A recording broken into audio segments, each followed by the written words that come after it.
That way, but it can change quickly here. Well, the fans are in the grandstand, the boats are in the harbour, the cars are on the track. Over to Harry and Julian. Thank you very much, Rosanna Tennant, down in the pit lane for us as the formation lap then gets underway. Let's take you through the grid as they line up for round 6 of the Formula 1 World Championship in 2023. It is Max Verstappen in the Red Bull on pole position. Alongside him will be the Aston Martin of Fernando Alonso. Esteban Ocon in the Alpine gets his best start since the 2018 Belgian Grand Prix, equals 3rd place in front of Carlos Sainz. Lewis Hamilton rounds out the top 5. Charles Leclerc, with a 3-place grid penalty for impeding Lando Norris in qualifying, starts 6th in front of Pierre Gasly. George Russell is 8th. Yuki Tsunoda in the AlphaTauri has looked very fast all weekend long. He starts from 9th. Lando Norris rounds out the top 10 just in front of his McLaren teammate Oscar Piastri. Nick de Vries, with his best quali of the year, goes from 12th in the AlphaTauri in front of Alexander Albon in the Williams. Lance Stroll, struggling in his Aston Martin, is down in 14th in front of Alfa Romeo's Valtteri Bottas. 16th is Logan Sargent in the other Williams. 17th is Kevin Magnussen in front of his teammate Nico Hülkenberg in the Hasses. Zhou Guanyu shares the final row with Alfa Romeo in 19th, but it is Sergio Perez, the Mexican racer for Red Bull, who crashed out of Q1 and will start 20th and last for the Monaco Grand Prix. Right, just to quickly update this strategy talk, as they're already coming around towards the end of the lap. It's very short for Verstappen to lead them on this formation lap. Alonso's on the hard tyre. He will have a worse start, in theory, than Verstappen alongside him. If he can get ahead of Verstappen, he's looking great for this, because he will have tyre life around the pit stop phase. And if you can't take the lead at the start, it's very difficult to do it on track. So in the pits is the next best place. And I like the fact for Alonso and Aston Martin, they're on a different strategy to Verstappen, because it will give them some pace around the crucial window halfway through this Grand Prix. Rosanna, it's a short lap round here. Max Verstappen already approaching his grid box on the grid. Yeah, he made light work of that short lap yesterday afternoon. Can he make light work of a start this afternoon against two-time world champion Fernando Alonso? Looking out over the harbour, there are clouds in the skies. It's very overcast now and a slight breeze. Will there be rain? Huge question. Do the teams need to think fast if suddenly the conditions change? We're set for what could be an interesting first part of the Monaco Grand Prix. It's going to be fascinating. Sergio Perez in the Red Bull is crawling around Rascasse, and now he will tighten up at the back of the grid. Zhou Guanyu in the Alfa Romeo just in front of him. Zhou Guanyu is the only driver to start on that Red Bull soft tyre, Jolien, so he's decided gamble, quick start, try and make up any kind of position at the start. Yeah, he'll pit very early in the race. For Verstappen, he's got the better tyre to start the race, but so does Esteban Ocon in the Alpine. Starts 3rd, also on a medium. So for Alonso, if he wants to make use of the hard later on, he's got to at least keep 2nd into turn 1. Well, they are all lined up onto the grid. It is Max Verstappen in the Red Bull on pole position. Fernando Alonso and the Aston Martin is alongside him. It's all eyes to the lights and foot to the floor as we go racing in Monaco, and it's a good start from Max Verstappen. Fernando Alonso is coming under pressure from Esteban Ocon in 3rd, who looks down the inside and knows slightly, but he bails out of it. Meanwhile, further back, Lewis Hamilton is nearly going side by side with Carlos Sainz in the Ferrari. He stays in his position, but it's a good start from Max Verstappen, who holds on to that lead crucially. Status quo at the front then. The McLaren's getting very, very close further back in the fringe of the top 10. Norris still ahead of Piastri, and there are no changes of position in the top 10. It's Piastri holding on in a crash. Contact between the Haas and I think that was an AlphaTauri as the Lance Stroll of Aston Martin gets squeezed right up against the wall as it all concertinas up into the hairpin. They're all having to get right out of it. Lance Stroll and the Aston Martin clouting the curbs. That Aston Martin has taken slight damage. He's still going though into the tunnel. Albon's very slow in the Williams. That's what's bunching up the whole pack. That's for 13th place, and he couldn't turn around the hairpin. And then Stroll was getting really, really close with Magnussen in the Haas, and Stroll's managed to damage his front wing on the Williams of Albon, who seems extremely slow on this first lap. So far, as we come to the end of lap 1, it's Nico Hülkenberg who's made up the most amount of ground, down in 14th. He's made up 4 spots, so good move in the Haas for him, certainly around Monaco. Round the final corner he goes. Verstappen, Alonso, Ocon, Sainz, Hamilton, Leclerc, Gasly, Russell, Tsunoda and Norris, the top 10. So Perez had actually made a place on the first lap to Zhou, but he's lost it again, and now Pitters already at the end of lap 1. Hülkenberg in, Perez in, and Zhou all in to just try and find a bit of clear space. But for Perez, I don't really understand the strategy, I'll be honest. He's going to get stuck behind Hulkenberg. That's the sound of the Red Bull now. Just pulling away from his pit box. End of lap 1. Unless he had damage, I don't understand that as a strategy option. They've jumped. Oh, actually, it's worked out okay because he's jumped in the pit, Joe, and they've jumped Hulkenberg as well. So Hulkenberg with a very slow stop has given Perez a couple of positions immediately, and now he's got to hammer it on this outlap. As they make their way out of the pit lane, we've got update from Wembley, Henry Moran. Carlisle nil, Stockport 1. Stockport have the lead in the League 2 playoff final. It's Isaac Aloafe's shot that deflects agonisingly over the head of Thomas Holy in the Carlisle goals. Carlisle nil, Stockport 1. Back on the circuit of the Monte Carlo Grand Prix, Verstappen leads 1.4 seconds the gap, but further back is the strategy that's the fascinating thing unfolding. Sergio Perez has come into the pits, and in doing so has managed to jump a couple of cars up into 18th. Zhou Guanyu behind him and Nico Hulkenberg too. So now he'll get covered off by anyone that's wanting to keep a point, because Perez can go to the end of the race on a set of hard tyres now. That's what he'll try and do. Great job from the Red Bull pit crew to manage to jump Zhou in the Alfa Romeo at the end of lap 1, and actually no one pits. So Perez has got a bit of a chance now to use the pace of the Red Bull. No one's covered him off. This is his time to pump in some laps. He's got 19 seconds to get to the back of Stroll, and whilst no one's covering him off, the man that started last has got some clear air, and he can use the pace of the fastest car. Sergio Perez trying to keep his championship challenge to his teammate alive. The gap coming into this race was 14 points, but he has got an awful long way to go if he wants to score anything come the end of this Grand Prix. I wonder if Nico Hulkenberg came into the pits because he picked up damage, because he's been noted for an incident involving Logan Sargent, where it all concertinaed up coming towards the hairpin too, and that is also an incident involving George Russell has been noted to. Incorrect starting location. Bad news for Russell. We've seen a couple of penalties early on in the season for that, with Fernando Alonso. Most crucially in Jeddah, was Russell just over the front of the grid box in the Mercedes that started 8th. He's still running in 8th, but an investigation into that normally results in a penalty when they're already looking at it. It's because they've got reason to check it out. Maybe it was Hulkenberg into Sargent then, rather than Albon going slowly on the first lap, and that's why Hulkenberg had an 11-second stop, and that is also helping to free up Perez. So Perez has, with purely the help of his pit crew, got himself into some clear air, and he's going to be flying now, fastest man through the first couple of sectors on this lap. He can just put loads of time into everyone, and they're going to have to start thinking about covering him off. You're listening to a replay and the sounds of Lance Stroll, the Aston Martin, approaching the hairpin. This is him on the radio. So much contact, man. Sheer disaster. Gets squeezed right up against the wall by Albon, and Albon then slow on exit gets another hit with the Aston Martin. The Alpha Tauri as well of Nick de Vries just in front of them, and I think Hulkenberg picked up a little bit of front wing damage further back, just being forced to brake early. Yeah, it was Albon that was slow on the first lap, and that was the Stroll incident, who sort of drove into the wall with a bit of an opportunistic one. Hulkenberg steamed down the inside of Sargent. Wait, what was that? Race. Head down. Everybody saw it.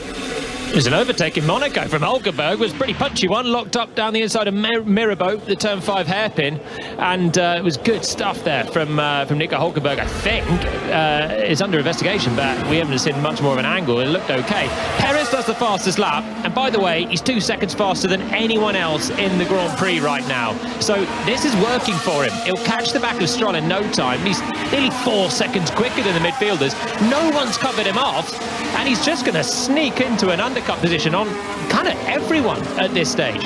It's fascinating to see how that will unplay. His teammate currently has a 1.9 second gap at the front of the field to Fernando Alonso. Esteban Ocon holding on to third. And then it's Sainz, Hamilton, Leclerc, Gasly, Russell, Tsunoda and Norris rounds out the top 10. Nico Hulkenberg was under investigation for causing a collision, and that outcome is he's been awarded a 5-second time penalty for it. Unfair? I want to see another angle of it. Overtaking in Monaco is really verging on impossible, and he went for it and kind of pulled it off. Sargent's still in the race. It wasn't a huge amount of contact. It was causing a collision that Hulkenberg's been done for. Was it? I want to see a better angle of it. I think it seems a bit harsh. Russell's still under investigation from what we're seeing. So the stewards will now look at that, and that will be a bigger one. Russell in 8th position. Didn't get a great shot of what he was doing at the start, but could well face himself a 5-second penalty for not starting in his start box, which is needless to say a bit of a sloppy one. You're listening to the sound of Charles Leclerc in his Ferrari through turn 1 as we climb up the hill, up through the gears. He is staring at the back of Lewis Hamilton in the Mercedes. Leclerc did qualify in 3rd initially, but a grid penalty meant he had to start from 6th for impeding Lando Norris in qualifying. He's not really challenging Hamilton at the moment. He's about 6.5 tenths behind him, but equally Hamilton about a second behind Carlos Sainz as well. 4th, 5th and 6th they are. For the life of me, I can't work out why no one's covered off Perez, who's now set another fastest lap. He's still 3 seconds quicker, 4 seconds quicker than the cars ahead of him. He's marching up to the back of Lance Stroll. He'll get stuck when he gets there, but the whole rest of the field is still stuck together, and they have to make a pit stop, whereas Perez can try and take his hard tyres all the way to the flag if he wants. And how difficult it is to overtake on track, he's doing it through strategy at the moment, and everyone's letting him. There's the likes of Yuki Tsunoda in 9th and Lando Norris in 10th. They could do the same strategy. They started on medium tyres. They could bolt on hards, cover off Perez, snooker him in, and keep the Red Bull behind him from there, but they've allowed him to, right now, temporarily undercut him, because if everyone else were to pit into this lap, Perez would be 6th or 7th. That's how much inroads he's making, and it's still coming in thick and fast. Fast laps for Perez, slow laps for everyone else. He is 1.5 seconds quicker than those at the front of the Grand Prix. Yeah, the hard tyres a couple of years ago went nearly full race distance. Think about 67 laps out of the 78 we ran. So that hard tyre and Sergio Perez's strategy currently working out quite nicely. He's down in 18th though, and he's a few seconds back from Lance Stroll. But as you say, Jolene, it is rather confusing, at least to our eyes, why nobody has tried to cover off the Mexican. Verstappen has the lead, his teammate 2.4 seconds the gap. And it is good news though for George Russell, who is currently down in 8th. That incorrect starting location has been investigated and it will be reviewed no further.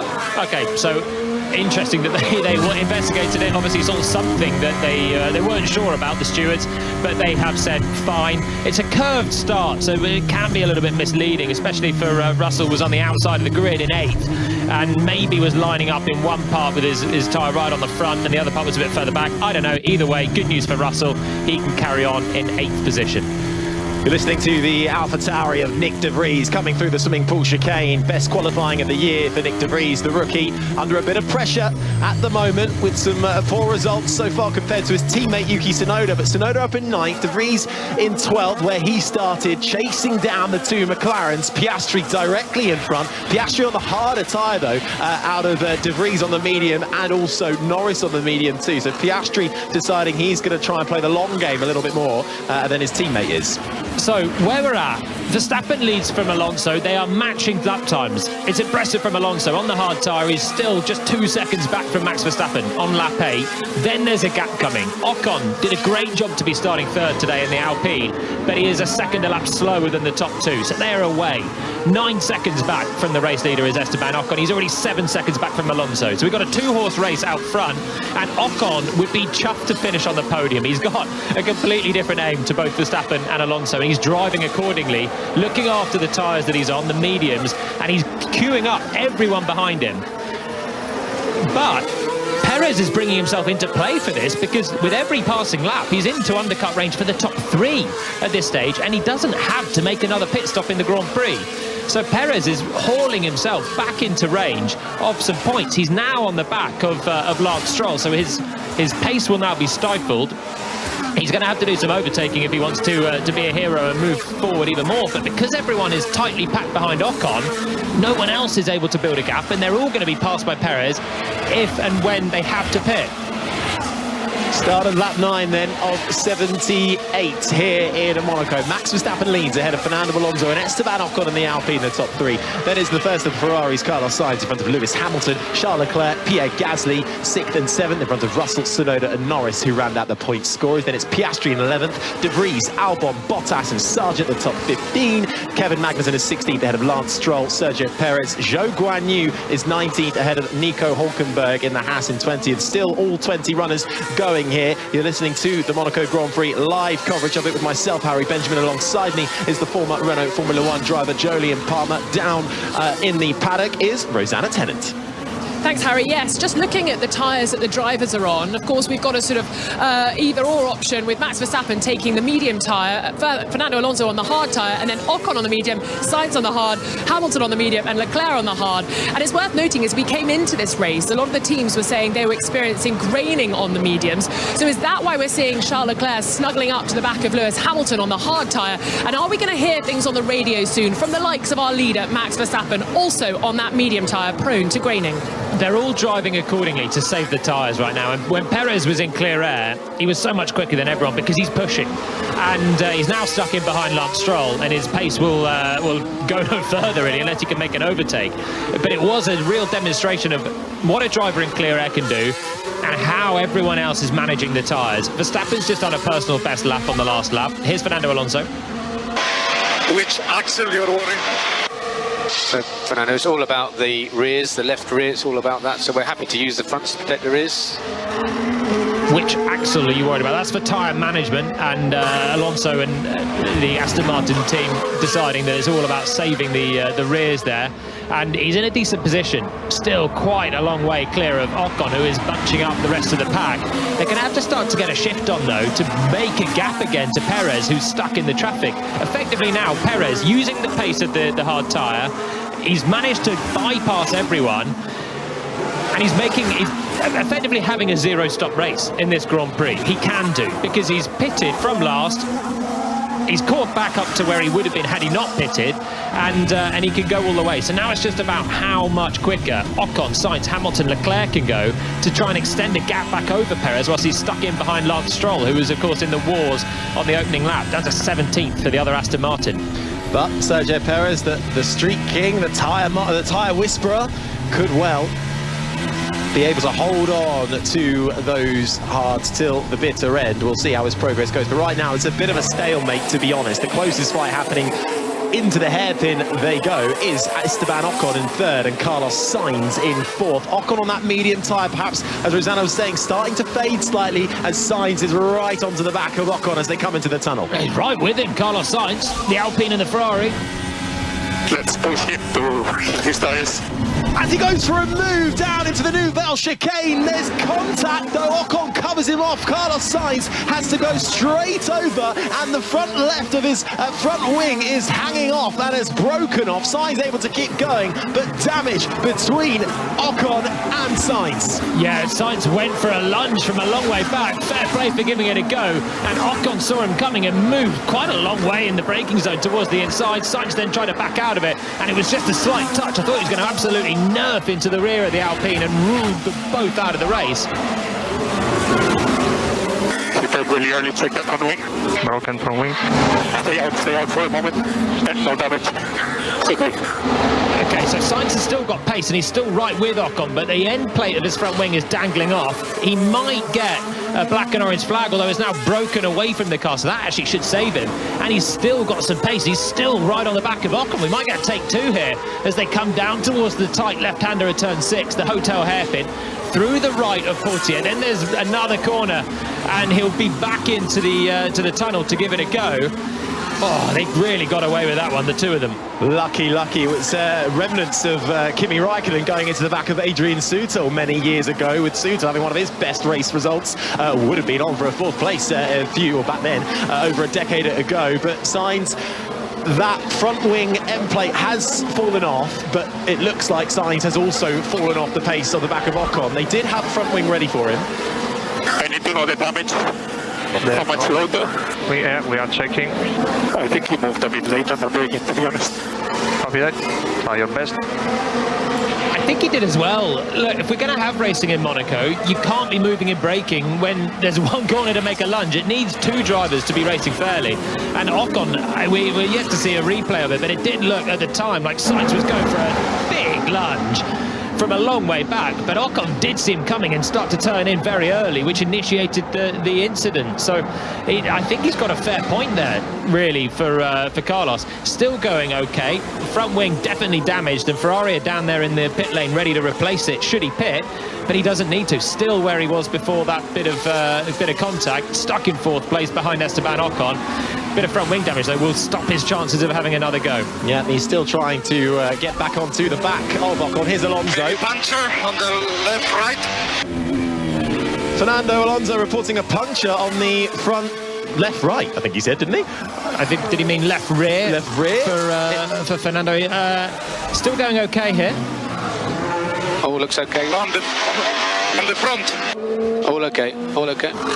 Front right then, maybe it was. I'm sure I thought it said left right as well. Yeah. Confusing everyone, but he's still carrying on. He's lost a lot of pace though, 1 second slower than Verstappen on the last lap. And if he's feeling it, then he's feeling the car not working properly underneath him. And around Monaco, you don't want to have any doubts. Did you have some contact, Fernando? Negative. Everything's looking okay here, Fernando. Everything looking okay? Oh, well, Alonso on the radio. Then there is news with more at Wembley with Henry Moran. Half-time, Carlisle 0, Stockport 1 in the League 2 playoff final. The goal credited as an own goal, a cruel deflection off Carlisle's John Mellish. Isaac Aloefe with the cross. Very even match this, both sides with chances. You sense there's plenty more to come in the second half. Carlisle 0, Stockport 1.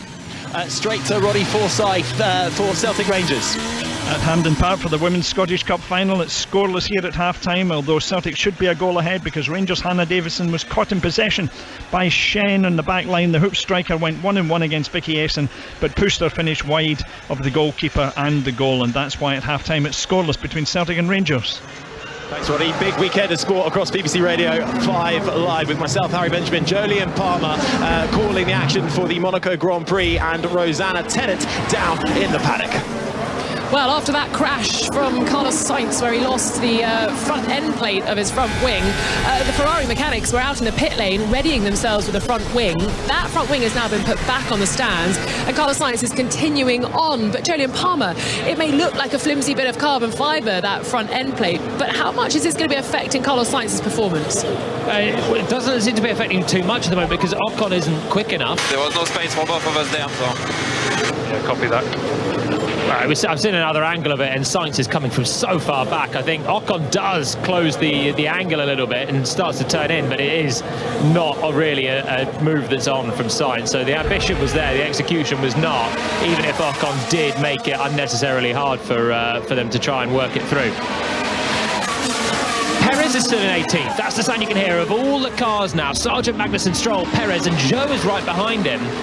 But having made all that pace up early on, he is now having his race completely undone because Sargent is slow in the Williams. He's 15th, and he is now 5 seconds behind Bottas. The other car that's slow is Yuki Tsunoda, who's 5 seconds back from Russell. That's 8th and 9th. And now we're getting gaps in the field. It is meaning that Perez is going at very slow speeds, having used all that pace in clear air. He's now got a load of slow cars ahead, and now it's looking like if he pits, it'll be about 7th, 8th, and is only going to get worse with the pace that he's running around with the back markers. He's going to have to overtake if he wants to make anything work in this Grand Prix now, Sergio Perez, because the field, whilst it was all bunched up earlier on, gaps are starting to come, time is starting to come, and that'll mean the guys at the front of the field can all pit and come out ahead of him. Surely that is why nobody really reacted straight away, because they would know that eventually, yeah, he's fast now, but he'll come up into traffic and he won't be able to get past, and then these gaps will develop. Yeah, it relies on the gaps developing, but you never know if they're going to develop or not. They have, and it also relies on no one covering him off, because if loads of people did...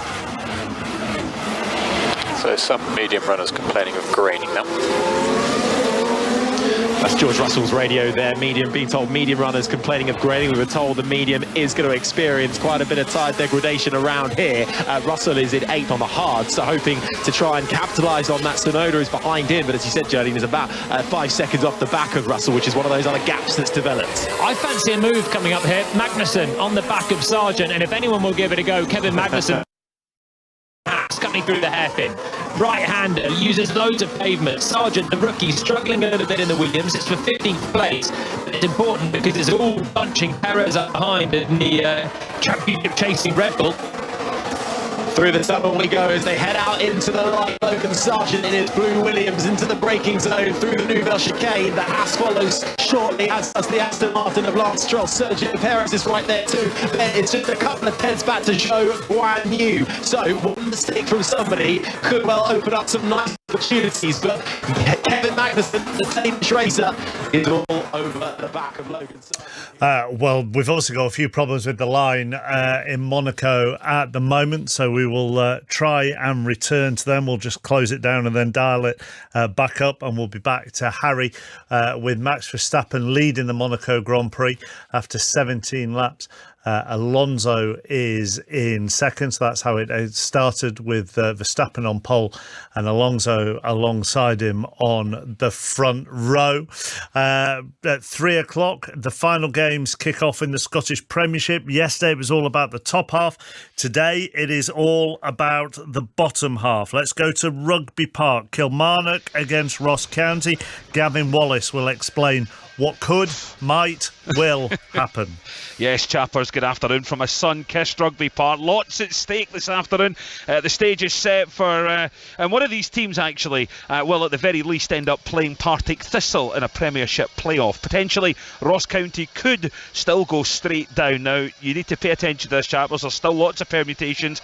Kelly would need to win 4-0. Dundee United would need to do the same in their game today, and then that would mean United would play in the playoff against Partick Thistle. Failure of that, then it's as you were. If Kelly win, they'll stay up. Ross County go into the playoff, but the stakes really could not be higher. County first come into the top flight in 2012, and all bar one season have stayed there. Kelly spent last term in the second tier for the first time in over 28 years. The home side have amassed 29 of their 37 points here at Rugby Park. The visitors have only managed 4 wins on the road, so expect a frantic and nervy affair, as it's all to play for, and it's certainly not signed, sealed and delivered yet in the Scottish Premiership, chappers. It certainly isn't. So Kilmarnock, Ross County, Dundee United go to Motherwell. We've got Connie McLaughlin there for us. The other game this afternoon, St Johnstone and Livingston. From 4:30 we'll be at Goodison Park with Ian Dennis for Everton at home to Bournemouth, but we're also at all 10 Premier League games, including John Murray, who will be at Leicester, and Alistair Bruce Ball, who will be at Leeds. Right, we've sorted out the line. Let's go back to Harry Benjamin at the Monaco Grand Prix.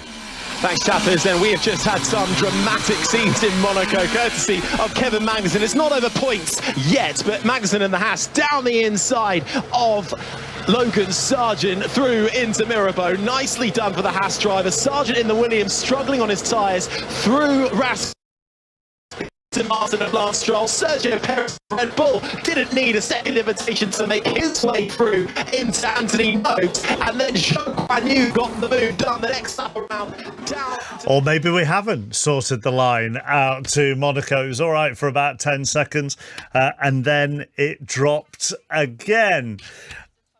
Let's go to Stamford Bridge, one of the final games of the season. Chelsea against Newcastle. John Southall is there, and you have news of possibly one of the worst kept secrets out there. Yes, absolutely. I think this was probably verbally agreed about 2 weeks ago for Mauricio Pochettino to become the new manager of Chelsea, and I think we can now safely say that that contract has been signed, and it will take him up to 2026. Whether with the Chelsea ways he lasts till 2026 is quite another thing altogether. He could start, we're led to believe, as early as next week, and he's got a big job on his hands, hasn't he, to try and sort out the mess that is here, the bloated squad that is here. Whether the club at the moment aren't officially announcing this, and I don't think we'll hear anything from them, certainly until this game is over, till Frank Lampard has done all his post-match media commitments. But yep, as far as we're concerned, he has signed a contract that will keep him here until 2026. So the club aren't officially announcing it, but it sort of come out today. That's right. I think it's fairly common knowledge now. I suppose it is a difficult one. Do the club want to officially say that Mauricio is the new manager while Frank is just preparing to take his last game at the club? And I think that probably is the only reason why they haven't come out and said it this afternoon. So possibly this evening it may come out officially, or possibly tomorrow. Certainly in the next 48 hours, I think the club will officially say it.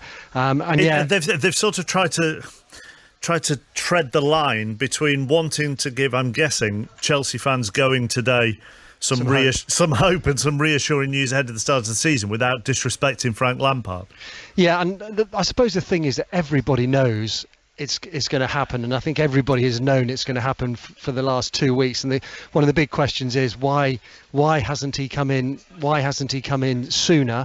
You know, if he did verbally agree the deal 2 weeks ago, why was he not then brought in? And I suppose from his perspective, he may well just want to have a fresh start once the season's finished. It has been a real mess here, and not be associated with what's happened here in the last couple of months. So yeah, it's a difficult one, and it's probably as you say, it's a fine balance for the club to strike as well. Now, don't go getting any hospitality from the Chelsea press room, just in case the line goes to Monaco again, and we'll need to do half an hour on Pochettino. Right, thank you very much. Third time lucky, Harry. Let's go again, shall we, chappers? Absolutely. Lap 21 of 78 here in Monaco. Verstappen is leading ahead of Alonso and Ocon.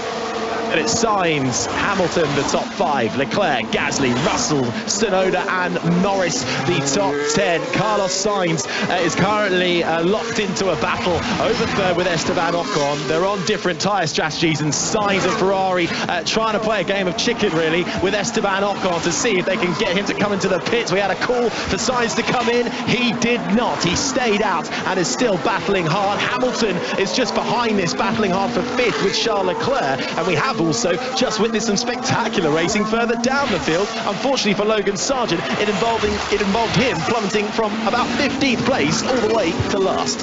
Well, we have some tech issues for a handful of laps, and I promise you it's been an overtaking frenzy in that time. Of all the times for it to happen. We've had loads of it in the meantime. Most of it has been involving Logan Sargent, who has just dropped down the order and has finally made a pit stop. It's released Perez back into a little bit more, clear air. He's still behind Stroll, but they can use a bit of pace and try and salvage some strategy out of it in the other Red Bull.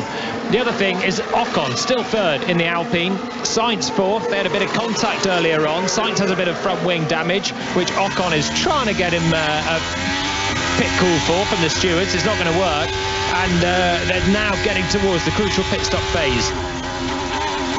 Down through the gears for Charles Leclerc, approaching the Nouvelle chicane and out again, up through the gears, foot flat to the floor, then the left-hander of Tabac beckons into the swimming pool chicane.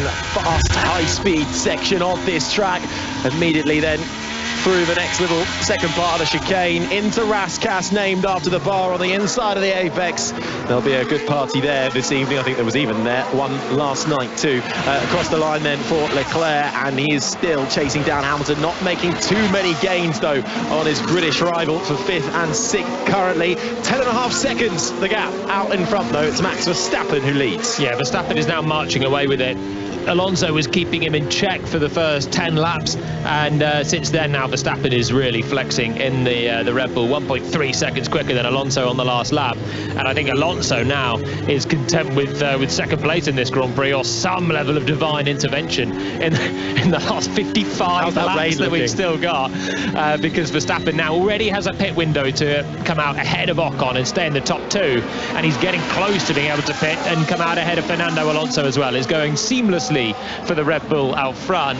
It's just eyes really on what Perez can do from now 16th place. Both Williams have pitted, and they're behind him, so that's elevated him from his 18th to 16th. But he's got everyone else ahead of him still has to pit. Where will they emerge? At the moment, he'd emerge with Yuki Tsunoda in 9th. So all that time being stuck behind Sargent in the Williams has meant he's lost lots of ground, and he's now looking at fringe points at best.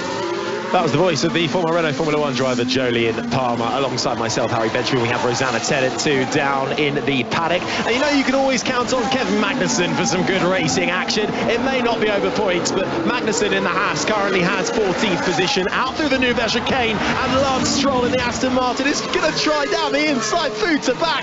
Magnussen has him covered, and Stroll has to bail out of it, but that would have been risky. And the Red Bull of Sergio Perez is just lurking behind, watching how this plays out. I'm I'm enjoying the racing around Monaco this year so far. 24 laps, we've got more on-track action. Is Lance Stroll 15th in an Aston Martin that his teammate is in second. Behind is Perez, who's in 16th with his teammate in first. They have the fastest two cars, and they're stuck behind the Haas of Magnussen, who is always feisty in wheel-to-wheel combat. If these two can clear Magnussen, they'd have a decent shot at getting 5 seconds up the road and getting to Bottas, which would transform the race of Perez, who would then be, instead of looking at Tsunoda for a fight, might be looking towards a Mercedes or Gasly further up in 7th or 8th. But they've got to pass Magnussen on the track to make it happen. Magnussen is on the same tyres as them and is not about to make a pit stop. No, through the hairpin we go. Last time around in Miami, another street track, albeit a much bigger street track. Kevin Magnussen was up in the points and fighting with the Ferrari Charles Leclerc. Leclerc could not get by, and when he did, Magnussen came right back at him. And so Stroll might well be aware of that. Magnussen, you may well get past, but he will not make it easy for you into the braking zone of the Nouvelle Chicane. Here's Sainz. And for him, also reporting rear left graining on the arm. Yes, same here. Okay. So the two Spaniards. He's tired than expected. The two Spaniards aligned then with degradation higher than expected though.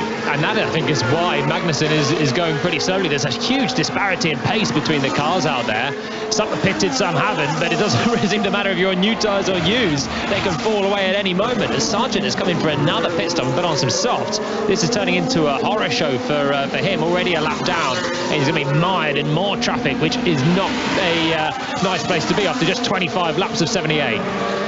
Up through the hill towards Casino Square, Kevin Magnussen still has the edge for this 14th position over Lance Stroll and Sergio Perez. Can they try anything into the hairpin? I don't think they're quite close enough on this time around, but this is the battle for 14th. In terms of pit stops, just a reminder for you, the only people who have come into the pits are Sergio Perez, Nico Hülkenberg, Zhou Guanyu, Alex Albon, and as Jolien has just said, Logan Sargent twice. He is plumb last at the back of the field. Perez at the head of the pit stop, who's currently in 16th place. Stroll's very close still to the back of Magnussen, but Magnussen is not making any errors, staying very much on the racing line, and he just manages to extend the gap as they come through Portier, the crucial right-hander along the harbour front before the tunnel. That's where the long straight is, and the longest straight on this circuit. And straight, it's not even a straight. It's a right-hander, basically. A long straight here is a flat-out section with a bend in it, but that's as good as you get in Monaco, and it's not good enough yet for Lance Stroll to try and make the move. How was the rain looking? In 45 minutes, but is slowing down the risk. Well, Carlos Sainz there, aligned with me perhaps. How is the rain looking? Well, someone who can tell us is Rosanna Tennant, who's down there and can get a good view of it. Well, no umbrellas going up yet, guys, I'm afraid. There is a very overcast Monte Carlo as you look across the harbour. Dark clouds, some lighter clouds, some grey clouds, but it doesn't look too ominous. And at the moment, it is looking like it'll stay dry. You missed a calling in weather presenting, Rosanna. That was as detailed as you can get, I'm sure. And because it's radio, you can't see. I'm using my hands to show you where the rain may be falling across the country and the Principality. Lando, possible rain, class 1 on lap 35. No, I prefer Rosanna's some light clouds, some white clouds, and some grey clouds. Certainly a little bit overcast then. Lap 27 of 78. Verstappen leads. They're maybe the faintest of all faint threats of rain, but we'll leave that to the back burner for now. Alonso is second, Ocon third, Sainz, Hamilton the top 5, Leclerc, Gasly, Russell, Tsunoda, Norris the top 10. Those are the point scorers as it currently stands. In all seriousness, lap 35 is 8 laps away. So class 1 rain, I imagine, is a light rain that they're talking about. A bit of drizzle in the air. 8 laps away, about 10 minutes away. It's could be enough to spice things up a little bit. And Sainz is obviously thinking from 4th place, still staring at the back of the Alpine, Esteban Ocon in 3rd. He's thinking, what level of intervention can I have here? And box to overtake Ocon. Carlos, box to overtake Ocon. Okay, they've bluffed this once already, Ferrari. Is this a bluff, or are they going to go for it? Sainz now coming into Raskas, the final corner. Turns to the right, arcs round the double apex. Does he peel in? He does not, and nor does Ocon. Oh, it's the boy that cried wolf, guys. Oh, it's the boy that cried box, really. Verstappen still leads, but Carlos Sainz is trying everything down in 4th to get onto the podium to join in. Ferrari did come out into the pit lane to really back up that bluff, but decided, no, not going to do it. Ocon and Alpine are not falling for it. And why they can do that is because Sainz can pit and come out ahead of Tsunoda right now. So they've actually got a little bit of space to make a pit stop, have clear air and pump in some good laps and undercut Ocon. So it's a genuine threat to do that, but then he's got to go on the medium tyres that may well not make it 50 more laps to the end of the race. And we're getting a slow-mo shot of Max Verstappen. No, front left really isn't really. Understood. And I couldn't have said it better myself. Lots of graining on the front left as he was coming through the Nouvelle chicane. That's where the rubber's balling up on his tyres. As the tyres slide over the surface, you get balled up bits of rubber, and it's called graining. And it basically gives you much less performance as you have a bit less contact with the tyre and the tarmac. So that's what all the drivers are afraid of. And the medium tyre that Verstappen is on is particularly fragile. You're listening to the sound of the Alfa Romeo. That is Valtteri Bottas at the wheel, coming through the hairpin, then through the right-hander of Portier, then the next right that brings you into the entrance of the tunnel. He is currently down in 13th, chasing Nick de Vries. We're going to lose a lot of time in this traffic, I think. Yep, understood. And that is Verstappen complaining about the traffic. Yeah, he's soon to be on the back of Zhou and Hülkenberg and his teammates. So in 29 laps, he's looking already at the back markers in this field, and he's saying, look, there's lapping cars in this. They will get blue flags. They'll be told to get out of the way. Tell me when you want maximum pace. Yeah, we'll do. Keep what you're doing for now, please. Ferrari are getting frustrated behind. Keep it up. Yeah, a bit of tittle-tattle from the pit walls. Alpine saying that Ferrari are bluffing us. They're getting frustrated, and that's true. That's the battle for third and fourth.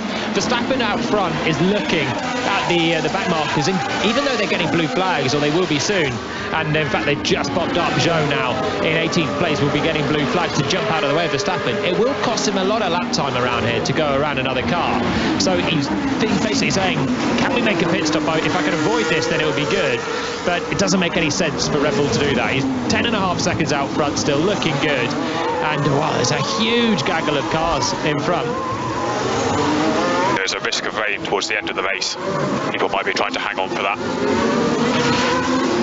It's all bunching up now behind Nick de Vries in the AlphaTauri. The rookie's had a pretty tricky start to the season in Formula 1. In 12th position, on medium tyres, the same as Verstappen, the same that was on Sargent's car when he was tumbling backwards. And now that's where everyone's bottling up. So Magnussen, who was under pressure from Stroll, he's actually caught this pack as well. It goes from De Vries, Bottas, Magnussen, Stroll, all the way back down to Perez, Zhou, and or Nico Hülkenberg and Zhou. And that's where you find Max Verstappen now trying to lap all these guys who are glued to one another, desperate to make a pass. Round Anthony Oaks, the final corner for Max Verstappen, and he's going to have to lap his teammate, but it's Max Verstappen's compatriot, as you say, Jolin, Nick de Vries, who is the cork in the bottle right now, currently down in 12th position. Then there is that huge gaggle of cars, Bottas heading them, that is chasing down, and Verstappen then coming through the leader. Red Bull will be on the phone to Sergio to tell him to make sure he gets it well out of the way, but they can't have any control over the other cars in front of it. Yeah, this is now working horribly for Perez. No one called him early on and tried to cover him off. They all stayed out. They thought they'll stick to their strategy, and whatever Perez does, Perez does. And now he's stuck in behind all the slowest cars. He'd be there had he not pitted, or had he pitted, to be fair. He did start from dead last, and that's the threat that you have, or the problem that you got in Monaco. He's got to get overtaking these guys, though, because he is now 3 seconds slower than Alonso out front.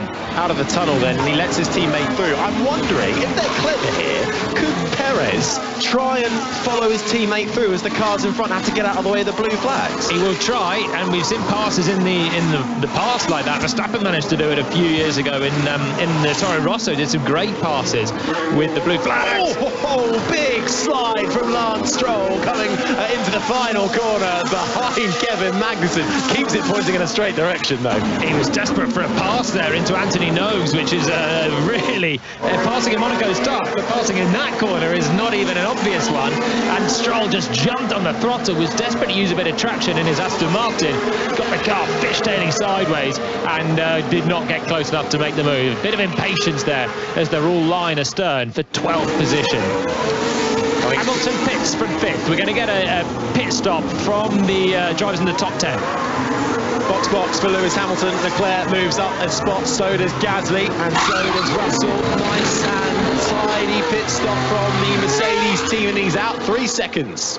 So Hamilton now had the window to Tsunoda. That's what Mercedes saw, and that will trigger everyone ahead to make a stop now as well. Surely they've got to cover off Lewis Hamilton, who exits the pits now, comes to the right-hand side, will go down to Saint-Devat.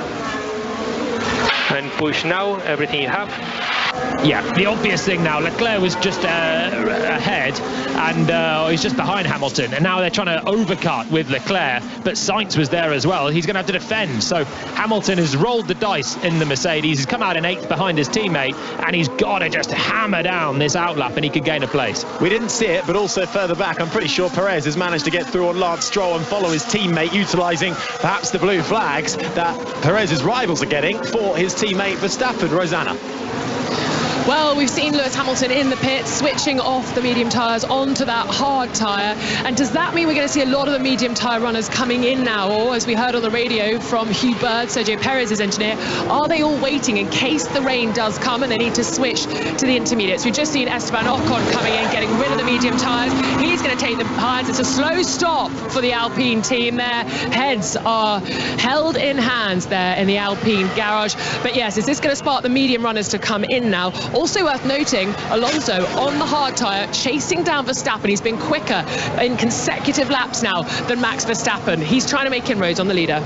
Ocon pits then and exits in front of Hamilton by 6 seconds, so a little bit slow for the Alpine team, but let's see how much that comes back to bite him. Shouldn't do it too much though, and this we're now just being shown a replay of how Sergio Perez got through on Lance Stroll. It was coming into the Nouvelle chicane. Perez was on the outside, Stroll on the inside, lets Verstappen through for the blue flags. There's contact wheel to wheel. Perez bails out and cuts the corner. He'll have to get that one back. Push me off. Yeah, we saw that. What the f with that? Is that allowed? Perez will get a penalty for that. He's cut the corner, he's overtaken Stroll, and he didn't give it back. He's frustrated because he was on the outside trying to follow his teammate through, and they were wheel to wheel, had a little bit of a bang of wheels, and Perez cut the corner to go through, but it's just frustration now for Sergio Perez. Sainz in. This is a chance now to overcut Esteban Ocon. Slow stop for Alpine, and that's opened the window then for Sainz. This is for 3rd place net in the Grand Prix. Leclerc, Gasly and Russell go through. Let's see then where the Ferrari comes out. They're going to be side by side as the Ferrari exits the pit lane, but it's the Alpine of Ocon who will have this in hand. Through turn 1 he goes, Ocon holds it. I mean, it's almost undrivable now in these chicanes. Understood, Max. If we pit now, we fall behind Fernando. I'm sure you understand the situation. Well then, those are the permutations then for Verstappen pitted now. Fernando Alonso is behind by 6 seconds. And we know that Alonso can drive to hold the whole field up if he needs to.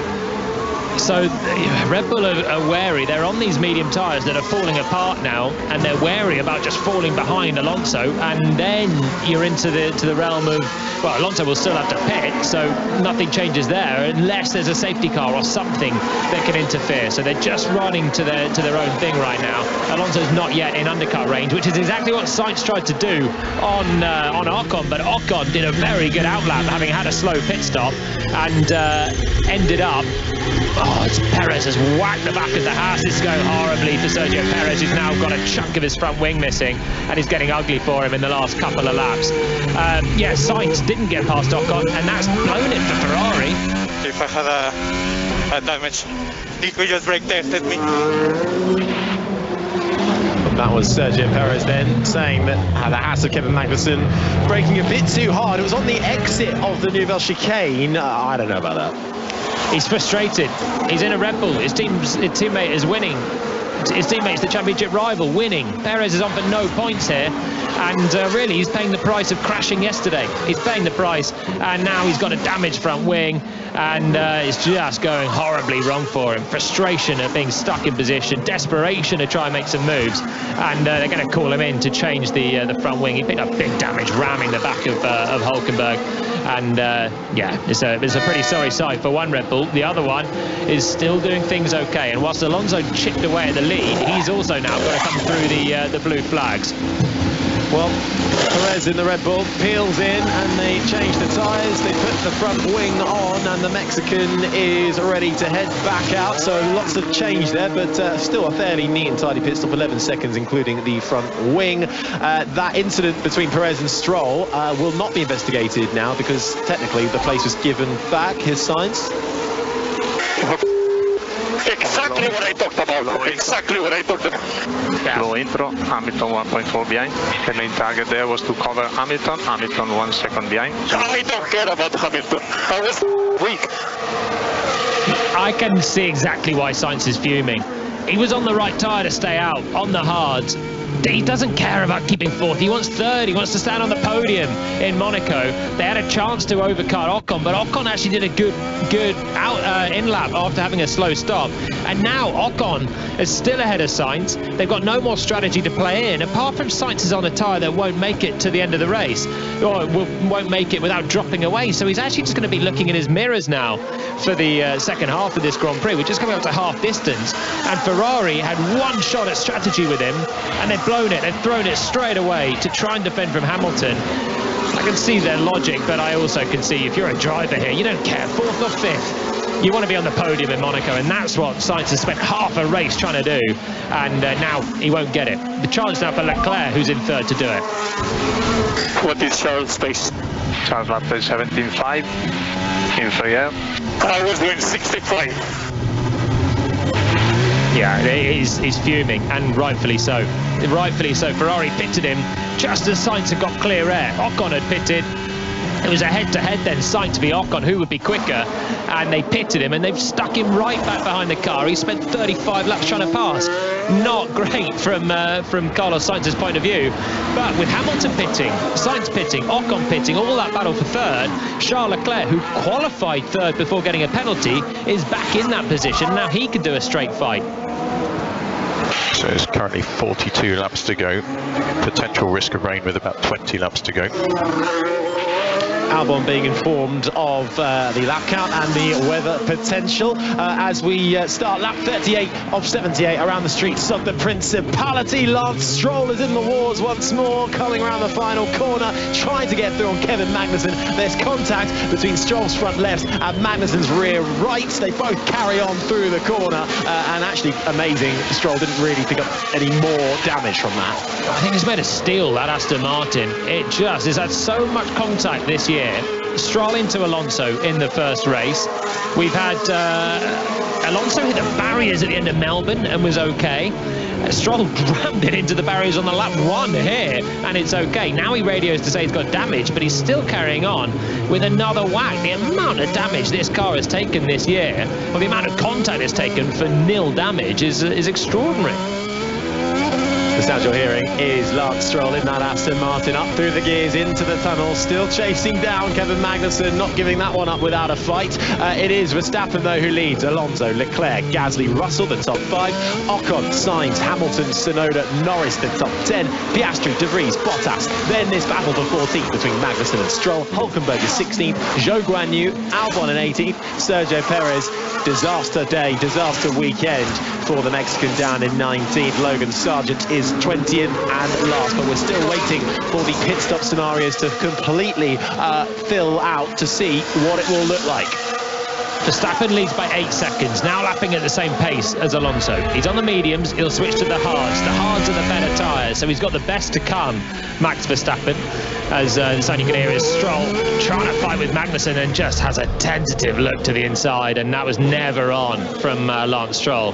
Certainly caused a collision with that one, just a really tentative look, and needed Magnussen, I think, to turn left and go down the escape road for them to not collide at the final corner there. But they did collide, and they both got away with it without damage, 14th and 15th. Verstappen 8 seconds ahead of Alonso, and it's still a 2-horse race between them.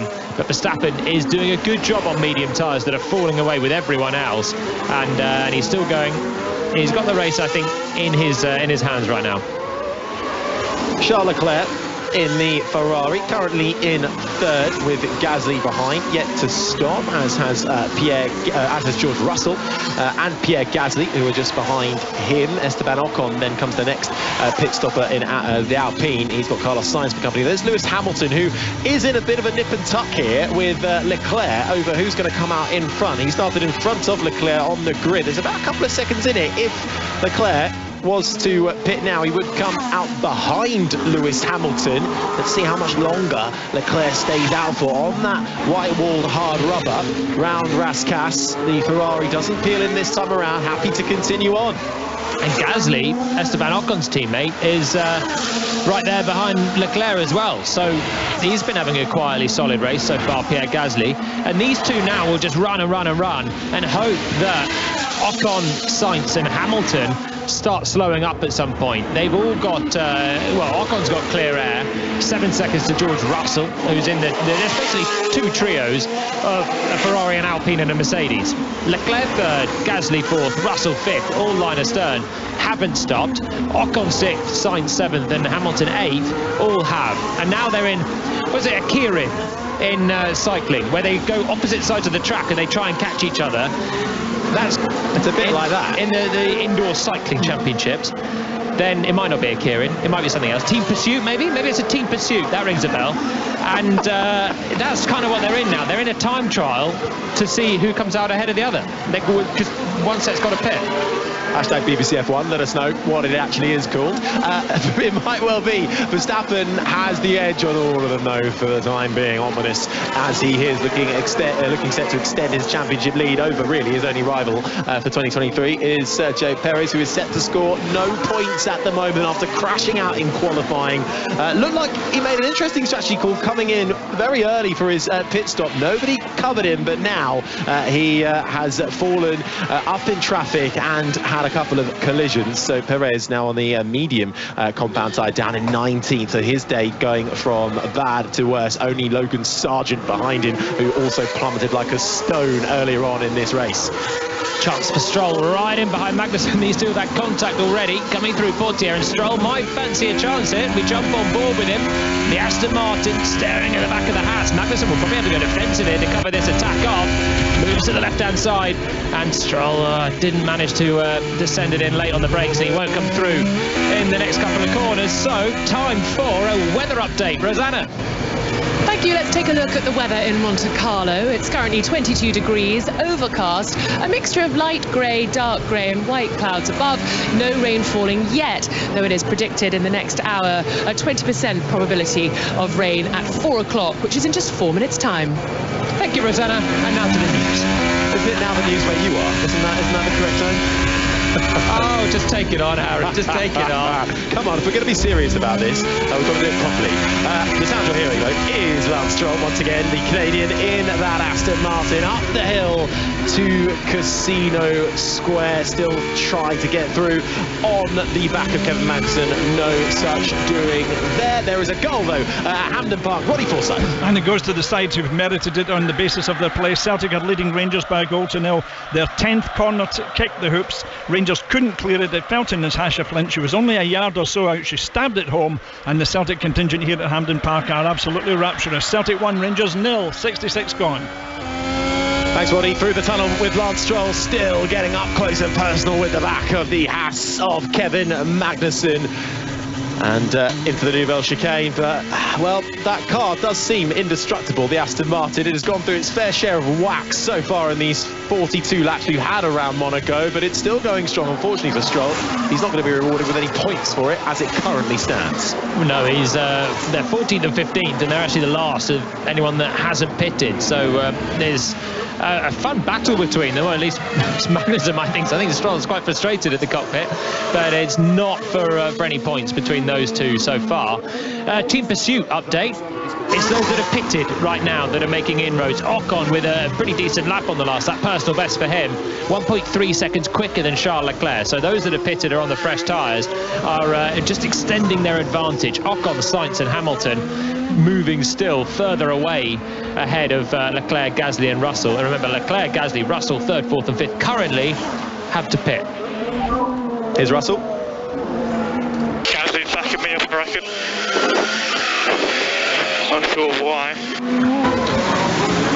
Interesting. Gasly's not that far away from Leclerc in front. Leclerc's in third, Gasly fourth, then comes Russell in fifth, and then there's a little bit of a gap then to Ocon. But it doesn't seem like he's backing him up, does it? Not quite then, but he carries on going. This is 1.2 seconds the gap at the moment. On the hashtag BBCF1, Carrie and Daniel both confirming that it is indeed team pursuit. Jolene, that you were correct in that. Well, I went Kieran first, but then we got there. Sorry, It's not a cycling event. A lot of cycling events. I'm not sure how long I can keep this up though. Understood, Max, so just keep us informed. And that's Verstappen then just giving updates. Lap 44 here at the Monaco Grand Prix. It's another goal, though, at Hampden Park. In the Women's Scottish Cup final, and it's now 2-0 for Celtic, exactly the same as the first. It came from a corner on the left. This time Claire arrived and up from fullback, got her head onto it, put it cleanly into the net, and it's surely all over by the presentation. Celtic 2, Rangers 0. Thanks, Ronnie Forsyth there with the updates. Big weekend of sport across BBC Radio 5 Live, particularly in the football. We'll keep you updated across 5 Live. You're listening to live coverage of the Monaco Grand Prix. We are lap 44 of 78. Calling all the action is myself, Harry Benjamin. Alongside me is former Renault Formula 1 driver Jolyon Palmer, and down in the paddock is Rosanna Tennant. At the moment on track, it is Max Verstappen who has the jump on everybody for the time being. Nearly 10 seconds to Fernando Alonso in second. Neither of them have pitted yet. They're on different tyre strategies. Verstappen on the medium compound, Alonso on the hard, then comes Leclerc, Gasly, Russell the top 5, Ocon, Sainz, Hamilton, Tsunoda and Norris the top 10, the last of the point scorers. Piastri, De Vries, Bottas, Magnussen and Stroll the top 15. Hülkenberg, Zhou, Albon, Sergio Perez. A disaster day so far, down in 19th, only in front of Logan Sargent.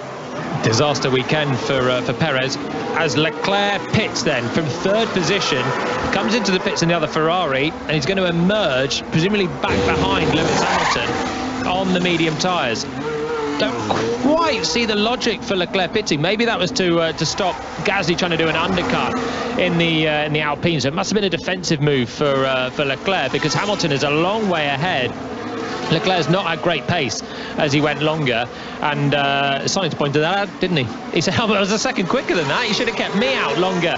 But Leclerc comes out, and he's in 8th place currently, but that will be back to 6th when Gasly and Russell pit. Yeah, that promotes Gasly and Russell. The top 4 yet to pit in this race. We'll see how that shakes out. Also yet to pit, Yuki Tsunoda, Lando Norris and Oscar Piastri in 10th and 11th, along with De Vries, Bottas, and there's a gaggle of Magnussen and Stroll, all still to come into the pits. At one moment, it was getting quite dicey, maybe not for the points, but we were getting quite a bit of action around this Monte Carlo circuit. It seems that we're in a little bit of a dip at the moment, as you're listening to the sounds of Red Bull's Max Verstappen, your race leader, heading downhill through Mirabeau, the right-hander, before we then get into turn 6, the left-hand hairpin, full steering lock all the way, left hand down, Portier brings it back up to the right, one final corner to go before you then get into the tunnel, and the lights go dark, and it is foot to the floor for Max Verstappen, keeping it nice and smooth. The Dutchman looking set to extend his championship lead if it goes like this, but it's only lap 46. Personal best luck for Gasly on the last lap. What are the threats, basically? So mainly rain in about 15 laps potentially. Rain in about 15 laps then, so there's still the potential that we could get some interesting strategy, something maybe that can turn this race on its head, but not for at least 15 laps. We've had the weather updates, lots of different coloured clouds in the air. We'll see if they get darker and darker as the laps tick by. Gasly's doing well now in third. We've had loads of different drivers take third. Ocon was there, his Alpine teammate. Started third, was third. Pitted. Sainz then had that place for one lap, but pitted and came out back behind Ocon. That gave Leclerc a chance in third, and third is crucial because you have clear air. The top 2 are long gone. There's 25 seconds between Alonso in second and third. So third is the holy grail of having clear air and being able to drive at the pace that you want rather than being stuck behind the car ahead. And Leclerc had that for a while, but wasn't very quick with it and has pitted and is now behind all of those drivers that I just mentioned. Next up is Gasly in the Alpine. Esteban Ocon's teammate, started down in 7th, and he's actually got some pace now he's there. He's upping his pace. George Russell is right behind him and is matching as well, and they're running a similar pace to Ocon. So they are taking this fight on and maybe looking to overcut Charles Leclerc. So Leclerc's having to respond, and he's actually going very quickly, just 1/10 off the fastest lap of the race on the last lap. So that's the next thing to watch. Can Gasly and Russell do anything in this team pursuit that still rages on? Fastest in the final sector for Charles Leclerc, down in 8th, trying to then filter through once the pit stops have unfolded. Fernando Alonso maintaining 2nd in his Aston Martin. Couldn't really do anything off the start. We thought he might try the softs at the beginning and get a quick start to get in front. Further back, it's a fairly quiet race for 9th, 10th and 11th. Yuki Tsunoda, Lando Norris and Oscar Piastri. Oscar Piastri maintaining 11th for now and coming oh so close through the swimming pool chicane and clouts the inside wall, but to perfection, I think some might say. No damage done, just a little bit of the sponsor hoarding clipped off to it. Gasly is in. That's the sound of the Alpine leaving the pit box. That looked like a pretty good stop, much better than his teammate had, but he is now going to emerge behind the train of cars. So everyone that is in 3rd now filtering back into order. Russell goes up to 3rd. He still has to pit, and Leclerc flashes past Pierre Gasly as he rejoins the circuit down towards Saint-Devote, turn 1, and it's as you were, Gasly down to 8th. Will be 7th where he started once George Russell pits, unless Russell now can find a lot of pace. There are some pockets of rain a few kilometres away from the track we're monitoring. Just monitoring those pockets of rain. I suppose what will also help George Russell, right, is if we suddenly get a safety car. That's the reason to stay out, and that's why Verstappen and Alonso don't want to pit. Verstappen could pit, he's on the mediums, he'll go into hard tyres, it'll be very quick when he does and he can catch Alonso, but if it rains, they'll have to come in for wets or intermediate tyres, and he'll have lost the track position. So that's why if you don't have to pit, you don't pit when there's a little bit of rain in the air. We've been hearing about it for a long time and nothing's materialised just yet, but it's just a chance in Monaco, and you don't leave things to chance when you're in the lead and you have things in your hands. And Verstappen right now with a 9-second lead over Alonso doesn't need to do anything, doesn't need to take any risks, just drive around, keep your gap if you can, and if it rains, you've got the option to pit still and come out ahead.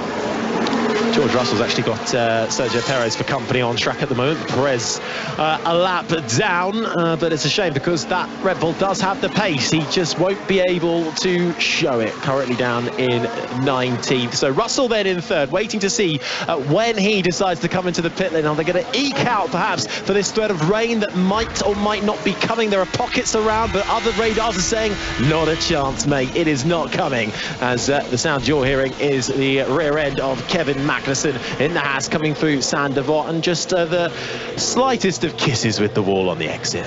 Still with Lance Stroll right behind him as well, so Magnussen pressing on 14th and 15th, still line astern, the Haas and the Aston Martin, and Magnussen just with a little tap of the wall out of the first corner where Perez smacked it yesterday and ruined his weekend.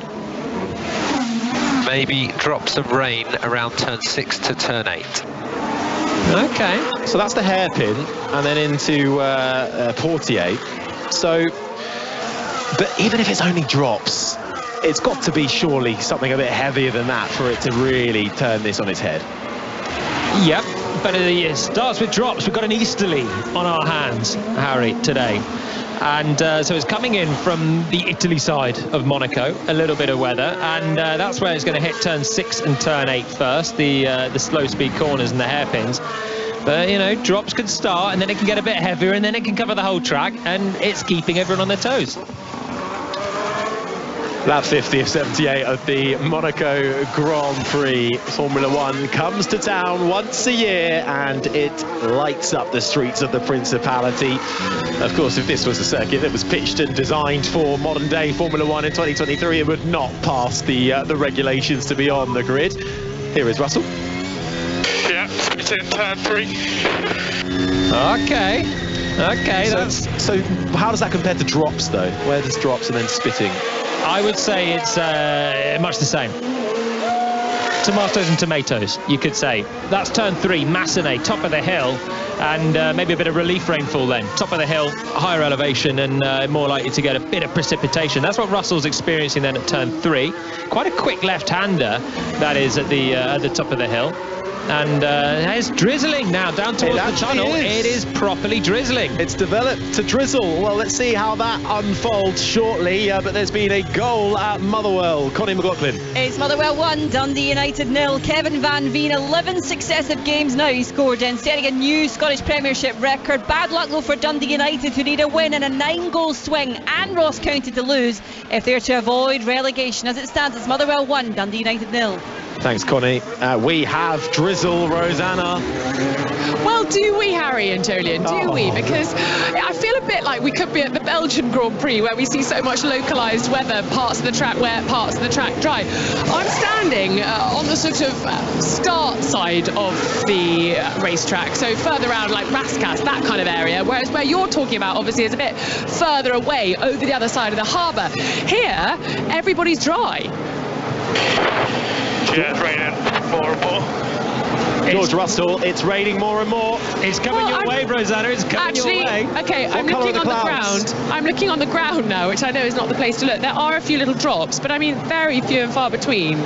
Tiny, tiny drops. Yeah, it's on its way from the other side. Yeah, it's look over the mountains. Over the mountains, there is a darkness far, appearing. far away. Get the brolly out. We're going to get a wet finish.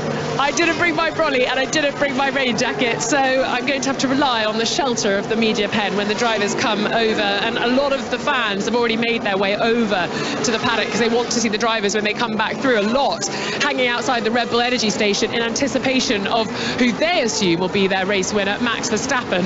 But with rain in the air and on the ground now, anything could happen in these last laps of the Monaco Grand Prix, I think. It is coming down. It's coming down at the hairpin. This is Verstappen. Raining. Okay, you let me know if you need to box to stay on the track, Max. It's as simple as that. They're struggling. They are struggling. They cannot make it round full pelt. Sainz is right on the tail of Esteban Ocon. Here we go through the tunnel. Sainz, this is for a net third.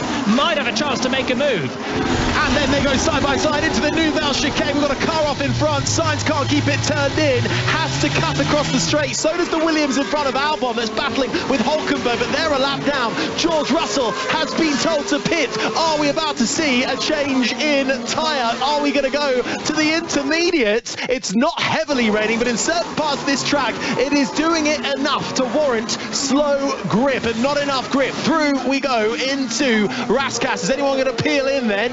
They will file through. No one's missing it. Stroll is in. Not sure what he's going to go on to, though. This is carnage now. The faster drivers are coming through lap cars as well. It's drizzling, it's slippery. We're in Monaco, where the walls are right there on the track edge in every corner, and so there's huge disparities between places, and it's Ocon and Sainz who are line astern. Hamilton's still there as well, not far away, and then you got Leclerc and Gasly. It's all very, very close, and it's intensifying down at the hairpins. Tippy-toe stuff.